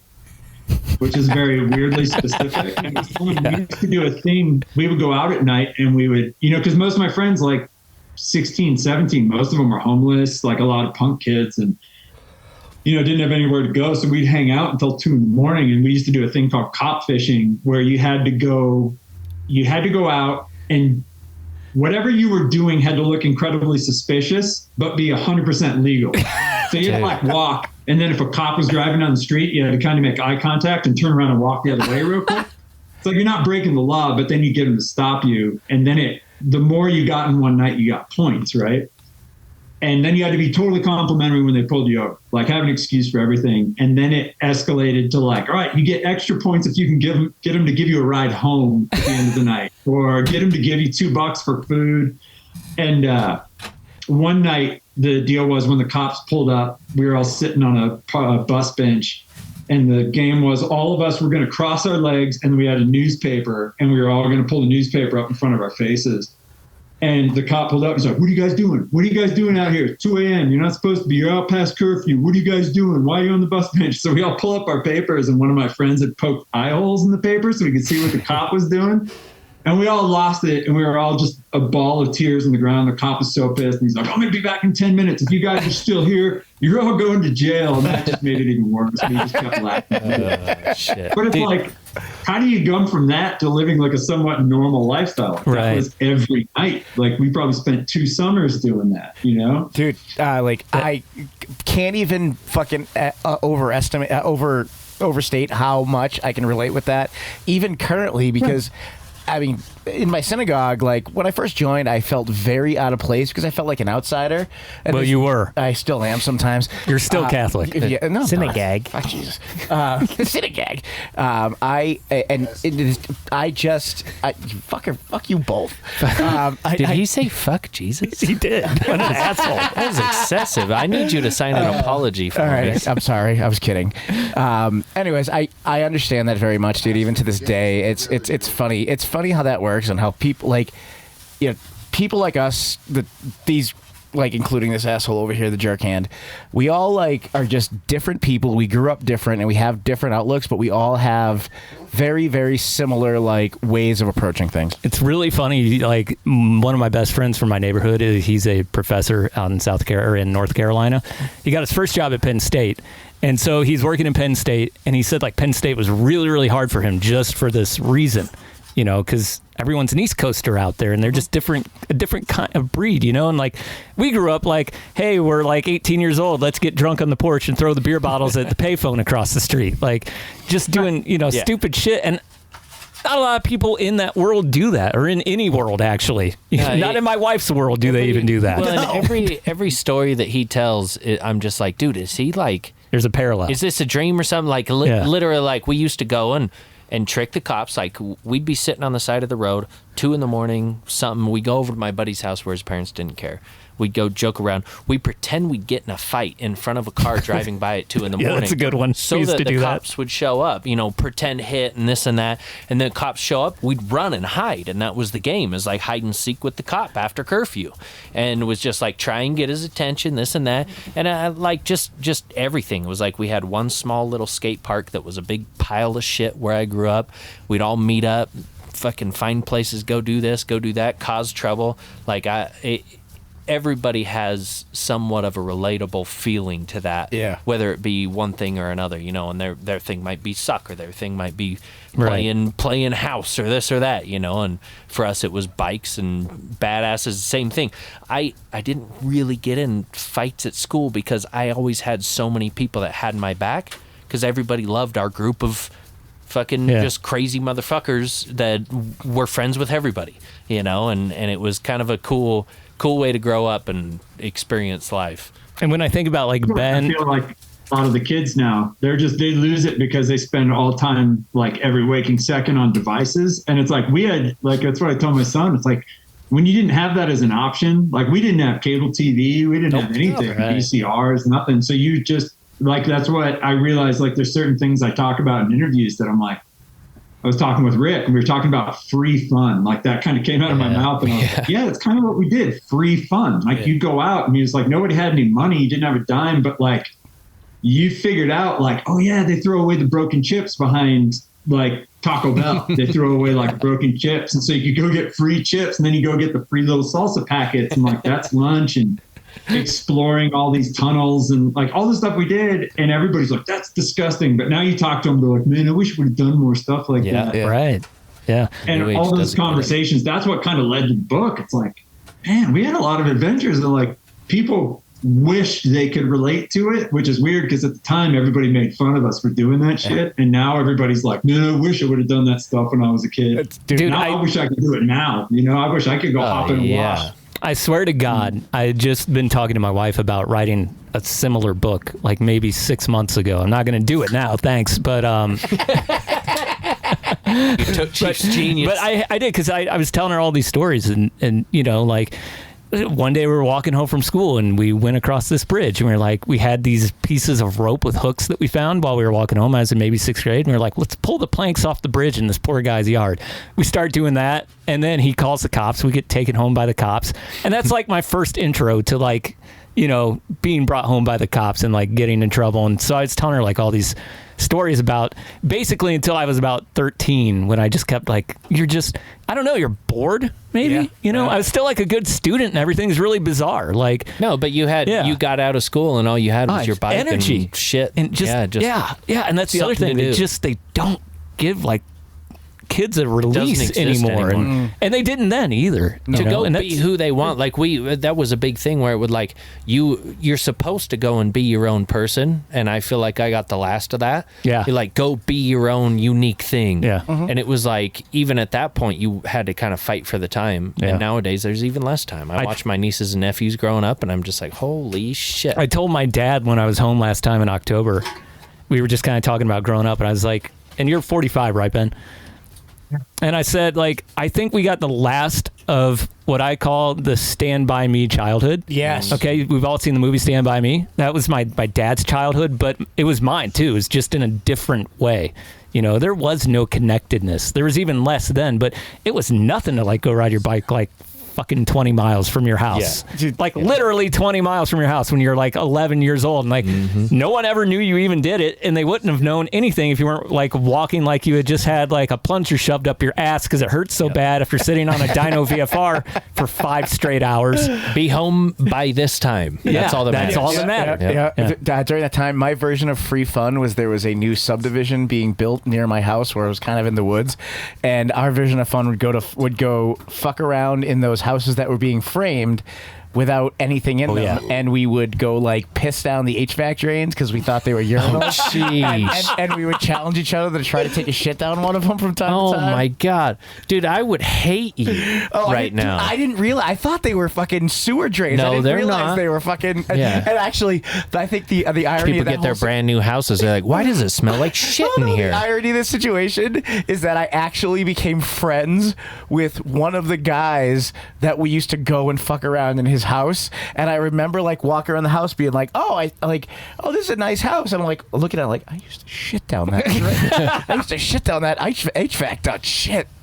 No, dude, the HVAC guys that had to deal. I just had a guy reach out to me that like, this is in that same vein where you have people where you're like, you would go out and screw around, and then you'd like bring the dorky kid from the neighborhood who'd want to hang out. You're like, yeah, sure. And then like, we used to go to like the same thing, like houses under construction, but they would have the pools for like the demo houses, and we'd go swim in the pools. And then when the cops would show up, you'd bail and leave the dorky kid there to get picked up by the cops for security. But I had a guy reach out to me today on social media, and I'm like, who the hell is this guy? Like, the name sounds kind of familiar, but I kind of don't remember. And then I started like putting the pieces together, and I was like, oh crap, that was that kid from my neighborhood. Like he remembers. And he's like, he's dragging me down, dude, we should hang out. I'm like, yeah, totally. And then I put the pieces together like later today, and I was like, oh, it was that guy. Like, why is he hanging out with me? We were dicks to him. We took, I mean, we could do these stories all night, but I don't want to, I'm not going to get into the next story because I don't know, we've been going a while already. I could tell you a million stories about taking a kid's bike and like shitting and pissing on it, and like they go on and on and on, and rock piles and all this stuff. Up Matt like next, Matthew, we used to always pick on him too. There's always a kid, and so we could go on all night with that, I'm sure, but Ben, this has been awesome having you on. You can come back anytime. I really, really enjoyed it, and I knew I would the minute that I read that part of your book. I can't wait to order the book on Amazon. I'm going to go get it when I get home, and we're definitely going to have to hook up at some point here and like ride bikes. You're up in Park City. Up in Park City, so you're up in Park City. Oh, yeah. I'm in the Hebers. We need to go ride. Not too far then. Yes, sir. Yeah, The we'll Hebers. all get together and each take one hit into the foam pit at Woodward and then leave. I'll laugh at you all and do 20. Yeah, because But I won't get you're out. still young enough that No, you can I'm do not. it. Yeah, you are. No, I'm not. You're plenty young It's there. my birthday tomorrow. I'm going to be 35. Oh, that's right. 35. Holy fuck. It's my birthday I'm Saturday. going to be old. Is it yours Saturday? Yeah, I'll Really? be 46. Yeah. Dude, why is there so many people in April? Everybody's stealing my No, goddamn wrapping up with birthday. me? What was that? Are you guys wrapping up with me? Because can I at least get one question? I wrote down. Oh, yeah. Well, we were shit. getting to that Yeah, part. sorry, That's what I was sorry, trying to get to. Okay, So good. one Then of I the interrupted. One of the things that we always do with our guests now is, since we didn't really ask a lot of questions so much this time as just talk, which was really cool, but we ask that our guest asks us a question. So what questions do you have for us? Right. I got one. This one came up today. I work at Bingham Cyclery up here in Park City, and we were talking about the worst injury that you got while working on a bike, which is an interesting one. Not while riding the bike, but like your worst thing, like you get like a frayed brake cable under your fingernail or something. Yeah. And it was interesting because it kept escalating. Like every time we thought we got to the worst of it, somebody came in with something terrible. I don't think mine was really that bad in the end, but I don't know what I was trying to put. I was probably 12, and I had a new dyno VFR with black GT mags on it, which looked real sick. Dude. And I was trying to put the chain back on or something, and the chain ring went forward while my hand was on the chain, and it got sucked in. And so it's like pushing right into my knuckle into the chain, and I was stuck with, like, I couldn't get it out. You can't go backwards unless you like kind of push and pull backwards. No one was home. Yeah. And so like I had to figure out a way to lift the bike up. I can't remember exactly how it happened, but I remember like just being stuck and like terrified. And in the end, like it wasn't that bad, but that's probably the worst thing that I've ever had, because I'd pay people to fix my bikes now. Yeah. I mean, I'm like trying to think of the worst thing. I think the most traumatic. I mean, going from I worked at bike shops growing up. My neighbors were the owners of the bike shop in the small town, and I managed a bike shop back in the day for 5 years. And I think like brake cleaner in the eyes. We were some of the first guys doing like tubeless road bike tires at 110 psi and stands inside of it, blowing up in your face, and like just a bunch of really I can't even 2 weeks ago I got a cable up under my finger and just about fucking punched myself out. But I think the worst was when we were getting like more, we were building a couple of downhill bikes for the shop, like downhill free ride style bikes, 180 millimeters of travel, fucking 69 fucking pounds. And I go and I'm trying to balance this disc on a rotor, and I put my finger in there, snug up the one side, go to push the other side right on the thing. Finger slips in, and you'll see on this finger how it's kind of at an angle. I just and I was like, oh, that was weird. I feel like my finger just slipped into the rotor. It did, and it like went and I look at it, and then I just look for like it felt like 30 seconds, but it probably was a half a second, and then blood just starts dumping down my hand. I was like, oh, fuck, my finger just got stuck between the frame and the rotor. And I spun this fucking 30-pound felt like wheel back in the day, big old downhill bike. Just I remember hearing it like slow down for one spin, and then and I was like, huh, that's weird. But yeah, it was one of those ones where you like see it start to bleed, and you're like, it doesn't hurt, but it's the worst. Mine was I was working on a bike I was fixing my buddy's flat on a trail at Sundance, and we were like right before the ladder bridge drop. I don't know if that's still there. The corner before that, we were on that corner, and we were off the trail, and some dude just came around the corner too hot, couldn't break it and just fucking slammed into me and put me in the bushes. That was probably me. Like I think I remember that actually. All right, they were in the middle of the trail for sure. I don't like any working on my bike. I don't have any like injuries, but like changing a fucking flat like on a trail and somebody absolutely barreled the. Wait, really? Was that maybe me? I think I kind of remember that. No, that was before I met you. Yeah, exactly. That's how he met you. That's what I mean. Maybe, I don't know. Sundance, the left-hander before the bridge. Yeah, so drop. you come around. You come down that fucking. I used to go super fast and super come wide. Back up the hill and around that flat corner, and then it was the hard 180, the left. super hard 180 fucking left that flat would line sprint. you up. Yep, you would line you up for the fucking bridge. No, he was in the trail. I just go wide, and he was in the trail. No, it wasn't for sure. It wasn't you when we were off the trail. Fuck yourself. Good question. I like it. I hope those answers were good. It's like such a great question too, because like you're with mechanics or people that worked on bikes, because the second you start, like I had a rotor and and everybody knows exactly where that story's going. Everybody's like, I go where this like ends, no.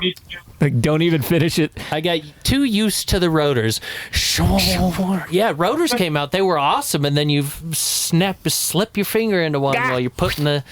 Yeah, no. I hate that. You couldn't used to squeeze the brake and it would center itself. That's not how it used to work. Wow, what was your answer to that question?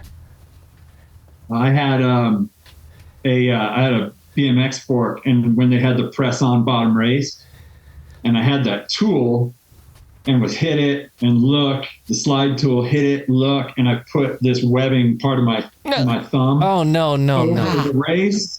And gave it a full and just forked it completely out of my finger, out of my hand. I had no finally grew back. Just like, yep, it's gone. Oh my god! I'm one of those. It's like, how dangerous could this tool be? Like, not that dangerous. It's never a good question to ask. You said you had a few. Was there another one you might want to ask? Oh, I got a bunch. Like how many did you write? Geez, thank you. I wrote a lot, like, because I travel a lot, and so I never know what people's like. Do you travel a lot? Do you like you have to get a tattoo on your eyelids, your life depends on it? What would you get? Eyeballs. So that when I had my eyes closed, it would look like they were open. That's easy. I said I'd have crossed eyes. That's good. I like that. I have a funny answer for this because it came up yesterday. It's so weird you asked this. I love it. I asked this guy, we were having a build day up in Ogden. I'm building a trick jump up there so that we can do flips. And so I asked this guy who's on an Evil Reckoning, and I said, hey man, we're going to do a build day on Saturday and Sunday at 11. He's like, I would come, but I'm going to the protests. And so I was like, damn it. What a stupid reason to miss a build day. Thank God you're not going to be working on the jumps. And so I told my friend Nick that we had this conversation. He goes, I'm going to tattoo Trump on your eyelids. Oh, and so I was laughing, but yeah, that's I guess it would be Trump. You didn't tell me he was riding an Evil. That would have made a lot more sense earlier. One side would say tuna, the other side would say can. Here we go. I got another one for you. Okay. All right. You're driving down the road. You see Caroline Buchanan, and she's hitchhiking. Ooh. Stop to pick her up. She gets in the car, and Do You Really Want to Hurt Me by the Culture Club comes on your playlist. Do you own it and turn it up, or do you try and make an excuse? Oh, I fucking turn that shit up, dude. I turn that shit up. Yeah, I would turn it up. I think we'd all turn it up. Yeah, that's a great that's a turn it up for us. I think we're all stupid enough that we think that would get us laid, but it won't. Yeah, we'd all turn it up, and she'd ask to leave. We had sensitive. We had a. I love that, dude. I had a guy. He was 52 that I would ride with in Jackson, and we'd do pass laps every Tuesday together at 10 a.m. And so we'd be driving in his Hummer, and we'd be blasting "Cake by the Ocean" by DNC. And it was just it looked very strange. I think people probably called the cops when they saw that. Yeah, it was good. I have no shame when it really comes to the music. Well, all right. I think that's enough. Is that good for you guys? Yeah. Ben, that was freaking awesome. Yeah. Yeah. It brought me back. thought about a lot of things. I'm glad we fucking randomly bumped into each other and started chatting, dude. Like, this is awesome, and we definitely we gotta hang out, dude. Like, this is eye opening. You're fucking one of us. We need to hang out, Don't dude. say that about him. You seem really cool, and we're really sorry about the way that the guy that reaches out to be on our show is. He's kind of weird, but we'll get together great. I promise. How often do you do the show? Like, is this a weekly thing? Yeah, generally. Sometimes once a month. Sometimes whenever we get around to it. Yeah, it was after I had the kid, we took some time off, and we started up again a few weeks ago. But yeah, I think we're on like episode 167 or something. I'm the like only that. single worthless piece of shit. So yeah, sure, every week. Yeah, every week. Every week, especially for him. I don't know. You tell me. But it's a lot of fun, and like we've had great guests, and having you on was awesome. I'm gonna get the book, and I'm probably gonna recommend it to all the kids I grew up with, and all my cousins, and all my friends, and maybe I'll do like a TikTok book review on it or something. I don't really drink books, but this is one I would. Give us. Funniest part is like I wrote it to give my son like kind of a taste of adventure sort of thing. Nice. And all my reviews and everything are like 40 or 40-something-year-olds. Like, remembering. I got that book. I made my kid read it so they could see how we lived in the 90s. Hell That's yeah. awesome. Yes. Right. That's cool. Give us a plug. Tell us where you can get the book, your socials, the whole 9 yards. You can get it Squeeze Light on Amazon. You can find it. It's linked through my website, which is just ben-crockett.com. Ben Crockett Authors, my social media, or Benny BMX43 for just kind of my day-to-day stuff. Pretty much it. But you can get it on Amazon. Self-publishing is kind of a bitch, and self-promoting is kind of a bitch. But I figure I was in the cycling industry for a long-ass time, so I'm trying to, call back on that. I put a lot of people on the cover, so now I'm going like, hey, Ryan Nyquist, how about a plug, buddy? Right. And I think like if we have you on again, if you agree to it, because I think we'd all be down with it. Absolutely. We could get more into like some of those stories that you might have about those guys. And I don't know if you've spent any time with Rick Moliterno at all, but if you have, I'm sure you have a story about him because he's completely insane. But yeah. And next time we'll have you down on the sketchy ass fucking trailer. Come on down, hang out in the trailer. That looks like fun. We've got room for one more. We do. We lost our fifth mic though. You can share. It's at his storage facility. You can share the bed with Goliath. Or you can tight squeeze up, sit on somebody's lap. Or you can be a meat in their sandwich right there. Don't tempt me with a good time. I like that part you added there. All right, Ben, thanks so much. Really appreciate you coming on. It was great. Good talking. Awesome, guys. Thanks a lot. Thank you, sir. All right. Good get. That's good. What a guy. Yeah, what a guy. What a good guy. He's such a good guy. What a freaking guy. Oh, yeah. He's really great. No, literally, like, I just have thought more about my growing up in the last hour than I have in the last 10 years. This is a great reminiscing episode, man. I'm psyched. Like, I'm thinking about, like, all the shit that I did back in the day. But I'm also thinking about what we're going to do fucking next weekend. Fuck you, Eric. Well, isn't there something about Rob getting a No, he's giving himself a Blumpkin in that song, right? I don't know what's happening. I can't hear anything with the jerk hand screaming over there. I think he heard the song you made earlier, and it was Rob on the shitter jerking himself off. And so now all he thinks about is Rob getting a Blumpkin. So that's ultimately your fault. Well, I mean, that just means he listens to this podcast because that's like 90% of the people. He listens to Rob. Wait, there's probably like a whole set of listeners that don't know the Blumpkin story. We've been doing this so long now. Yeah, true. Yeah. You need to find it, clip it, and play it. Rehash it. You just need to replay that episode. Or we could just ask you about it, and Rob would just go off for 20 minutes. I don't have to tell that story again. We don't have half an hour right now. Yeah, that's a long story. But speaking of, TDS next week is going to be sick as fuck. Go join the boys.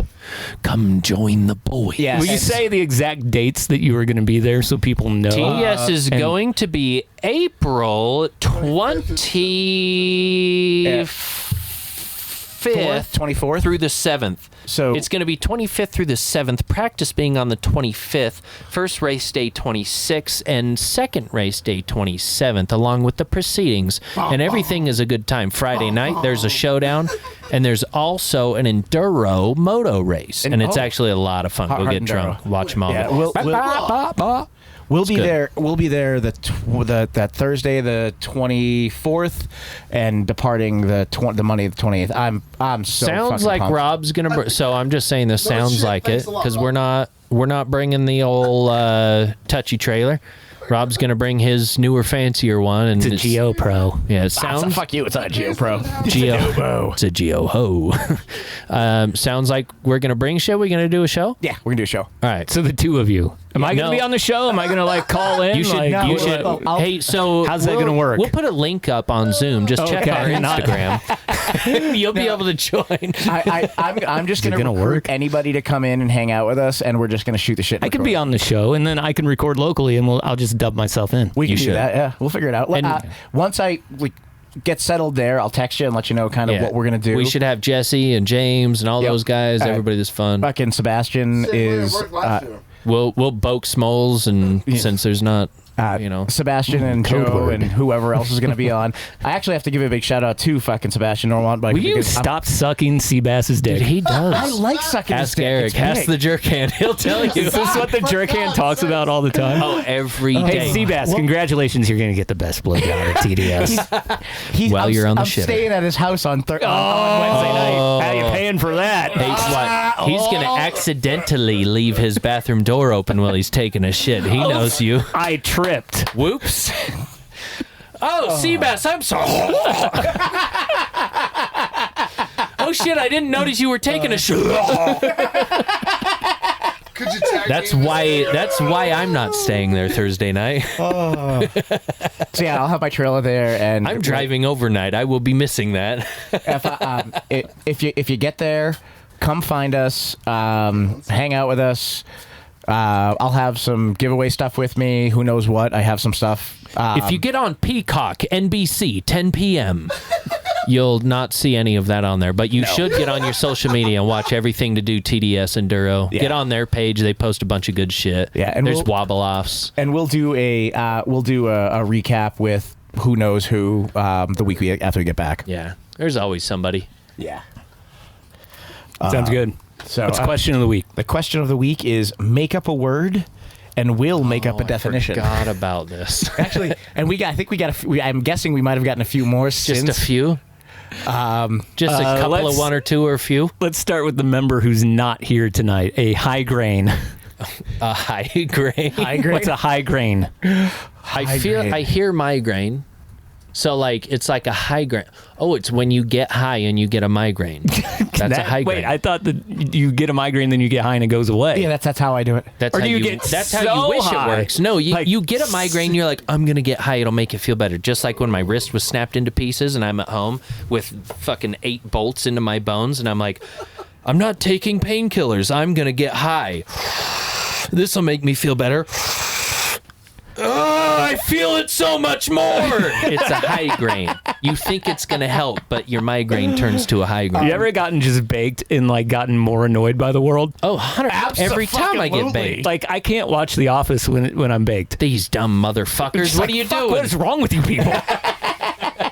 God. Okay, so there's the answer to the high grain. A hornado? Hornado. A hornado. I feel like you're in the wrong bar. When you get surrounded by a hornado, you just walked into the wrong place. It's just like fingernails and bush. I just asked for an IPA, not all this hornado. Just angrily tearing up the room. I can't do a hornado. That's too high percentage. The next one, there's a stutter drink. I need to do this one. Dinosaurus Rex. Oh, I have an answer for this one too. Dinosaurus Rex. Nanosexual. I think I have a different description than what most people will think this is, but I think it's when you take a banana and 2 oranges and you make a penis out of it, and that's what you like to have sex with. A nanosexual? It's nano instead of nana, which would be just the banana. So the O is the orange balls, nanosexual, and that's what you like to have sex with. So I think mine is having sex with midgets. That's a nanosexual. We all have very different brains. You know, I always thought we were on the same wave. We got very different midgets. Fruit dicks. Fruit dicks. It's really. And then me, I'm just like, yeah, AI porn. Nanosexual. That makes sense. Yeah. This is too many, so pick one from Eeny, meeny, miny, moe. Photosensitive. Is he in here tonight? Photosexual. Chief fuck flip. Chief fuck flip. It sounds like a game. Which one would you chief? Which one would you fuck? And which one would you flip?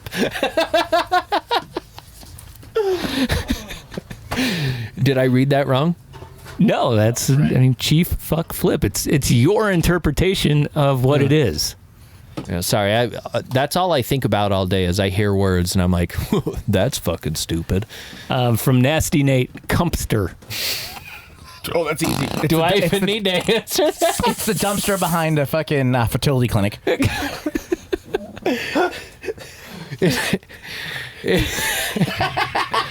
the thing that you Cumpster. It's the thing you put your semen in when you're doing IVF. Cumpster in the wall. Yeah, I was gonna say the cumpster is the little jar that you come into and you close up is the cumpster. After you jack off with no lube or on the jack off chair. Not that I know. Not that that's how my child was full.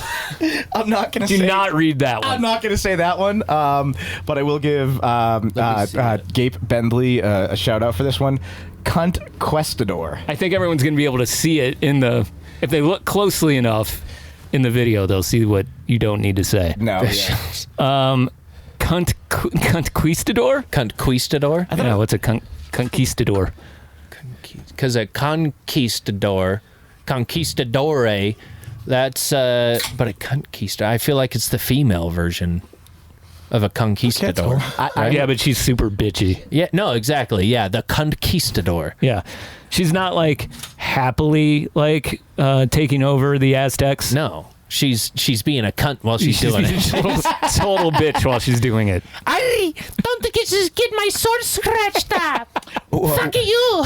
Wiener Master says my gamer tag is Conquistador. Same difference.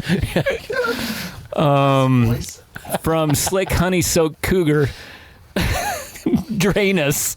Drainus? Oh no, that's terrible.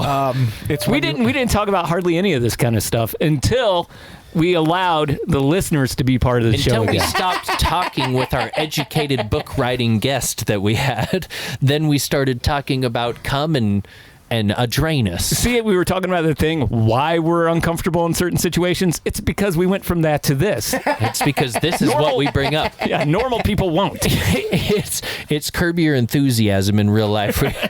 Hey, you guys ever heard of a queenus? A drainus?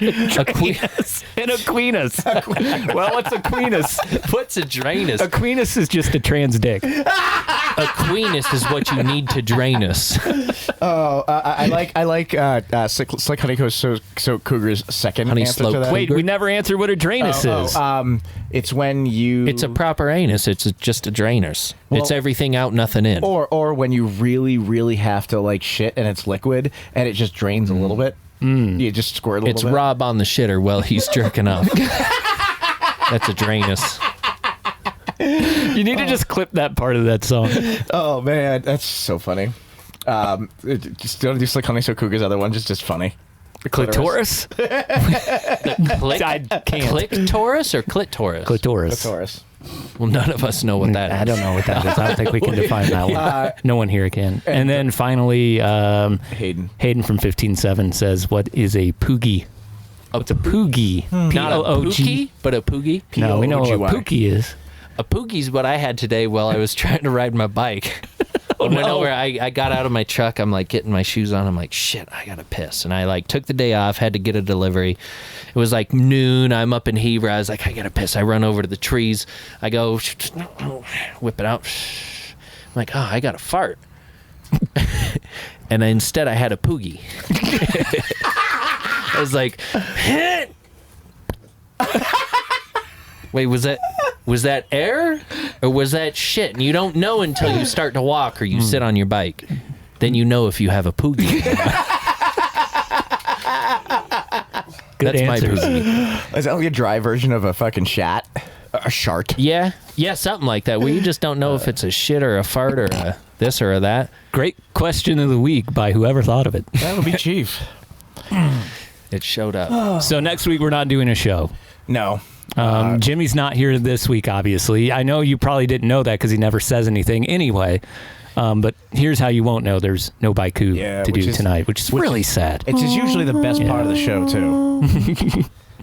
Something about bikes, something about being funny, and something about fuck everybody. Seems about right. Yeah. So next it's kind of sad. I look forward to the bike. I think everyone does. I think it's the best part of our show. It's probably the only part of our show. It's the only show in the show. It's the only part that's actually prepared. That people are like, oh, wait, Jimmy's got something. No, the rest of the time it's just like, the fuck are you talking about? And then, dong, dong. I did get a great compliment from someone, a girl, believe it or not, that listens to this show. No, she said that they've been really good since we came back. Oh, nice. Mm-hmm. Is it like a different version of where you guys are like, yeah, it's good since you've been here? No. Like, and then me, I'm like, no, trust me, it will get worse.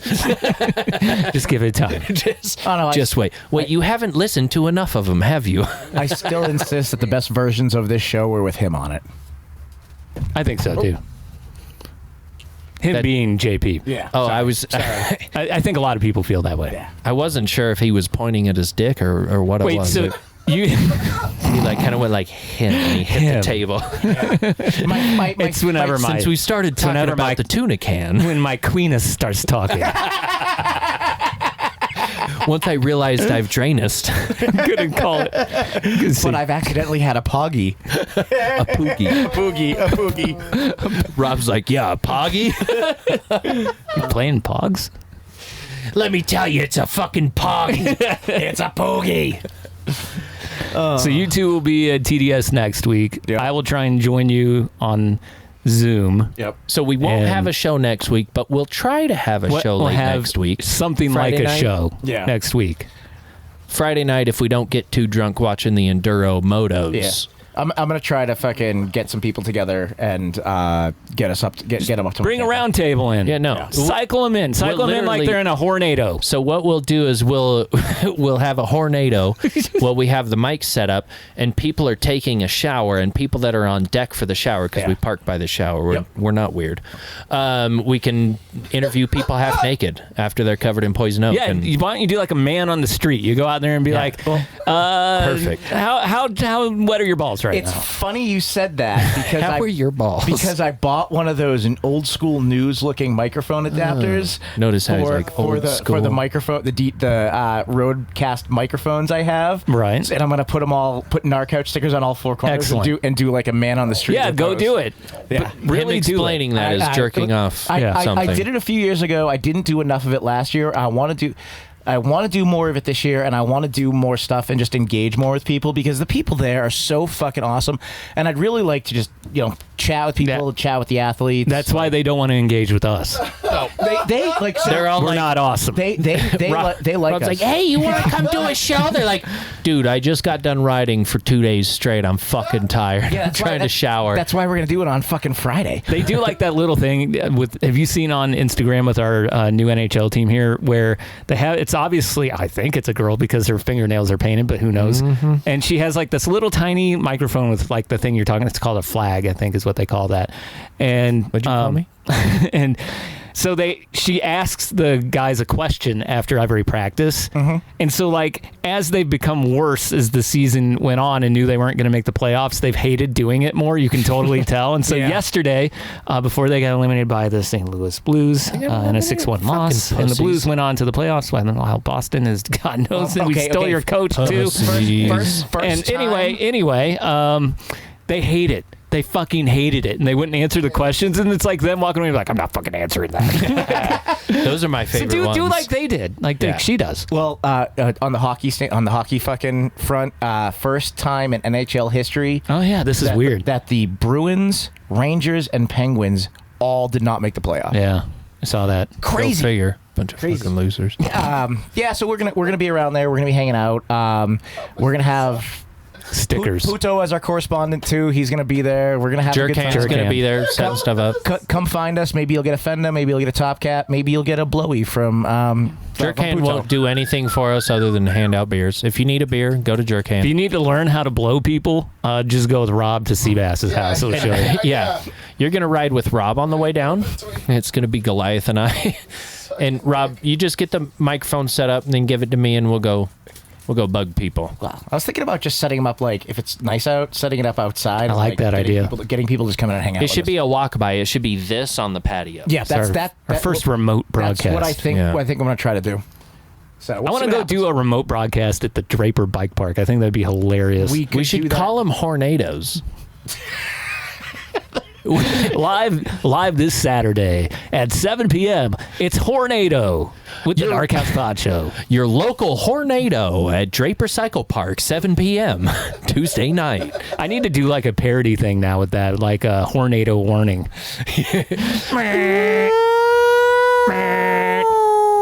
The National Weather Service in Salt Lake City has issued a Hornado warning. Now I know what the radio shit.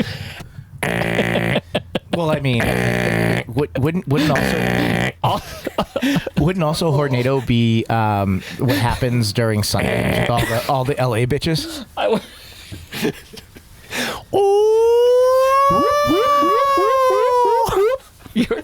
Do the Hornado sound again one more time.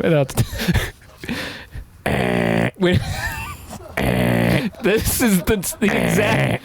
God rest his soul, my friend Joe. When we were in high school, we used to talk about this chick, and I won't say her name. I will say her first name, Gina.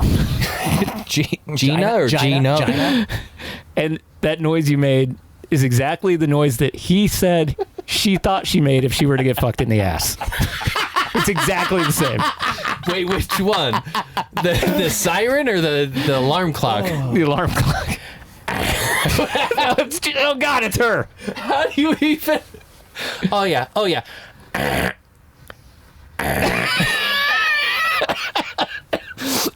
He's laughing with it in heaven right now. He's looking up at us, laughing about it. We're purgatory wherever we go. He would be dying, dude. Oh man, that's fun. Okay, then when we get back no, he's dead from already. The TDS annoy the people at the event special, are we having a female guest again? No, we're gonna that do week, or is that 2 weeks after that? A few when weeks, are we having Chelsea on? I don't know. I'm going to talk to her when we see her. And we'll get that scheduled. But I have a bunch of guests, and I might slide them forward. So slide them back rather, because I think we'll have that TDS recap and see if we can get some of the crew back on like we did last year. And I'd really like to get Amelia on to hang out with us, who I feel is the best up and coming female free rider. Best up and coming female pilot, Amelia. I don't think anybody's heard from her in decades, if not centuries. No, I get it, and it's just it's okay. Keep trying though. Sorry, when I heard Amelia, it's just no. But I would like to have her, Amelia Cappuccino. Cappuccino. I think it's Cappuccino. Can we just call her Cappuccino? Call her. I don't think she'll care. Yeah, I think that's a cool nickname. She wants to come on. We mentioned her once in a show, and she messaged Rhino, and Rhino texted me and said, "Dude, you guys talked about Amelia. She's super stoked." So I reached out to her. And well, Rob's long story short, we're gonna have some cool guests. Yeah. If you hire Stay Rhino, tuned. you might be able to get someone cool. If we hire Rhino, Rhino's been sick. We can't have him here. Yeah, I don't want. Why is Rhino always sick? I don't know. He went. You know, he used to be vegan. Now he's all that meat. Was it. Now he's got no immune system. No, now he's all meat. I told him maybe he needs a banana. Well, or two. he doesn't eat any like fruit. I mean, I think he eats fruit. Come on, Yeah. he's got to eat some fruit. He eats fruit. Yeah, he does, but not like he used to. He ain't the fruit he used to be. Yeah, Trust me. This guy would know. Vegetables. We don't have anybody. Well, we have Bentonville Lunar, but I don't think he is. He's probably sleeping. I think he's asleep. Can we It's start kind of calling- long tonight. Can we just start calling him Bentonville Gooner? I think he's asleep, so we can just skip past that and move Love to the you. final. Okay, well, for Jimmy. All right. About the same as usual. I thought he was going to play a drop, but no, he just flicked his finger to be fancy. Oh, okay. Well, then If someone flips me off, I just laugh. That's about right. For JP. Good luck next time. For Boston Rob. See you at TDS, motherfuckers. My name is Chief. I am a narcissist. I'm dealing with it, so that's the Gnar Couch Podshow. So raise a can, you sick little punks, to the freeway trailer and all our funks. If you like your biking with a side of shame, and your bro's possibly gay but no one to blame, then subscribe, you dirtbag, light it up loud, cause Gnar Couch Nation is stupidly proud. Old, broke, washed up and weird, mountain biking's reputation just disappeared.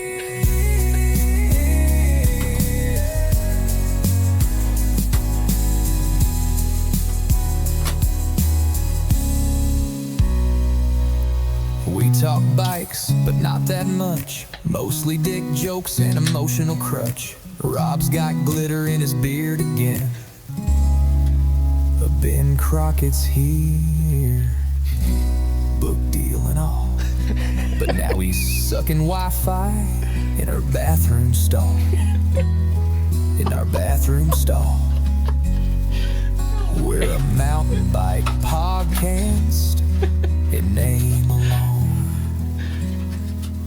More likely to lube a hub with Astroglide at home.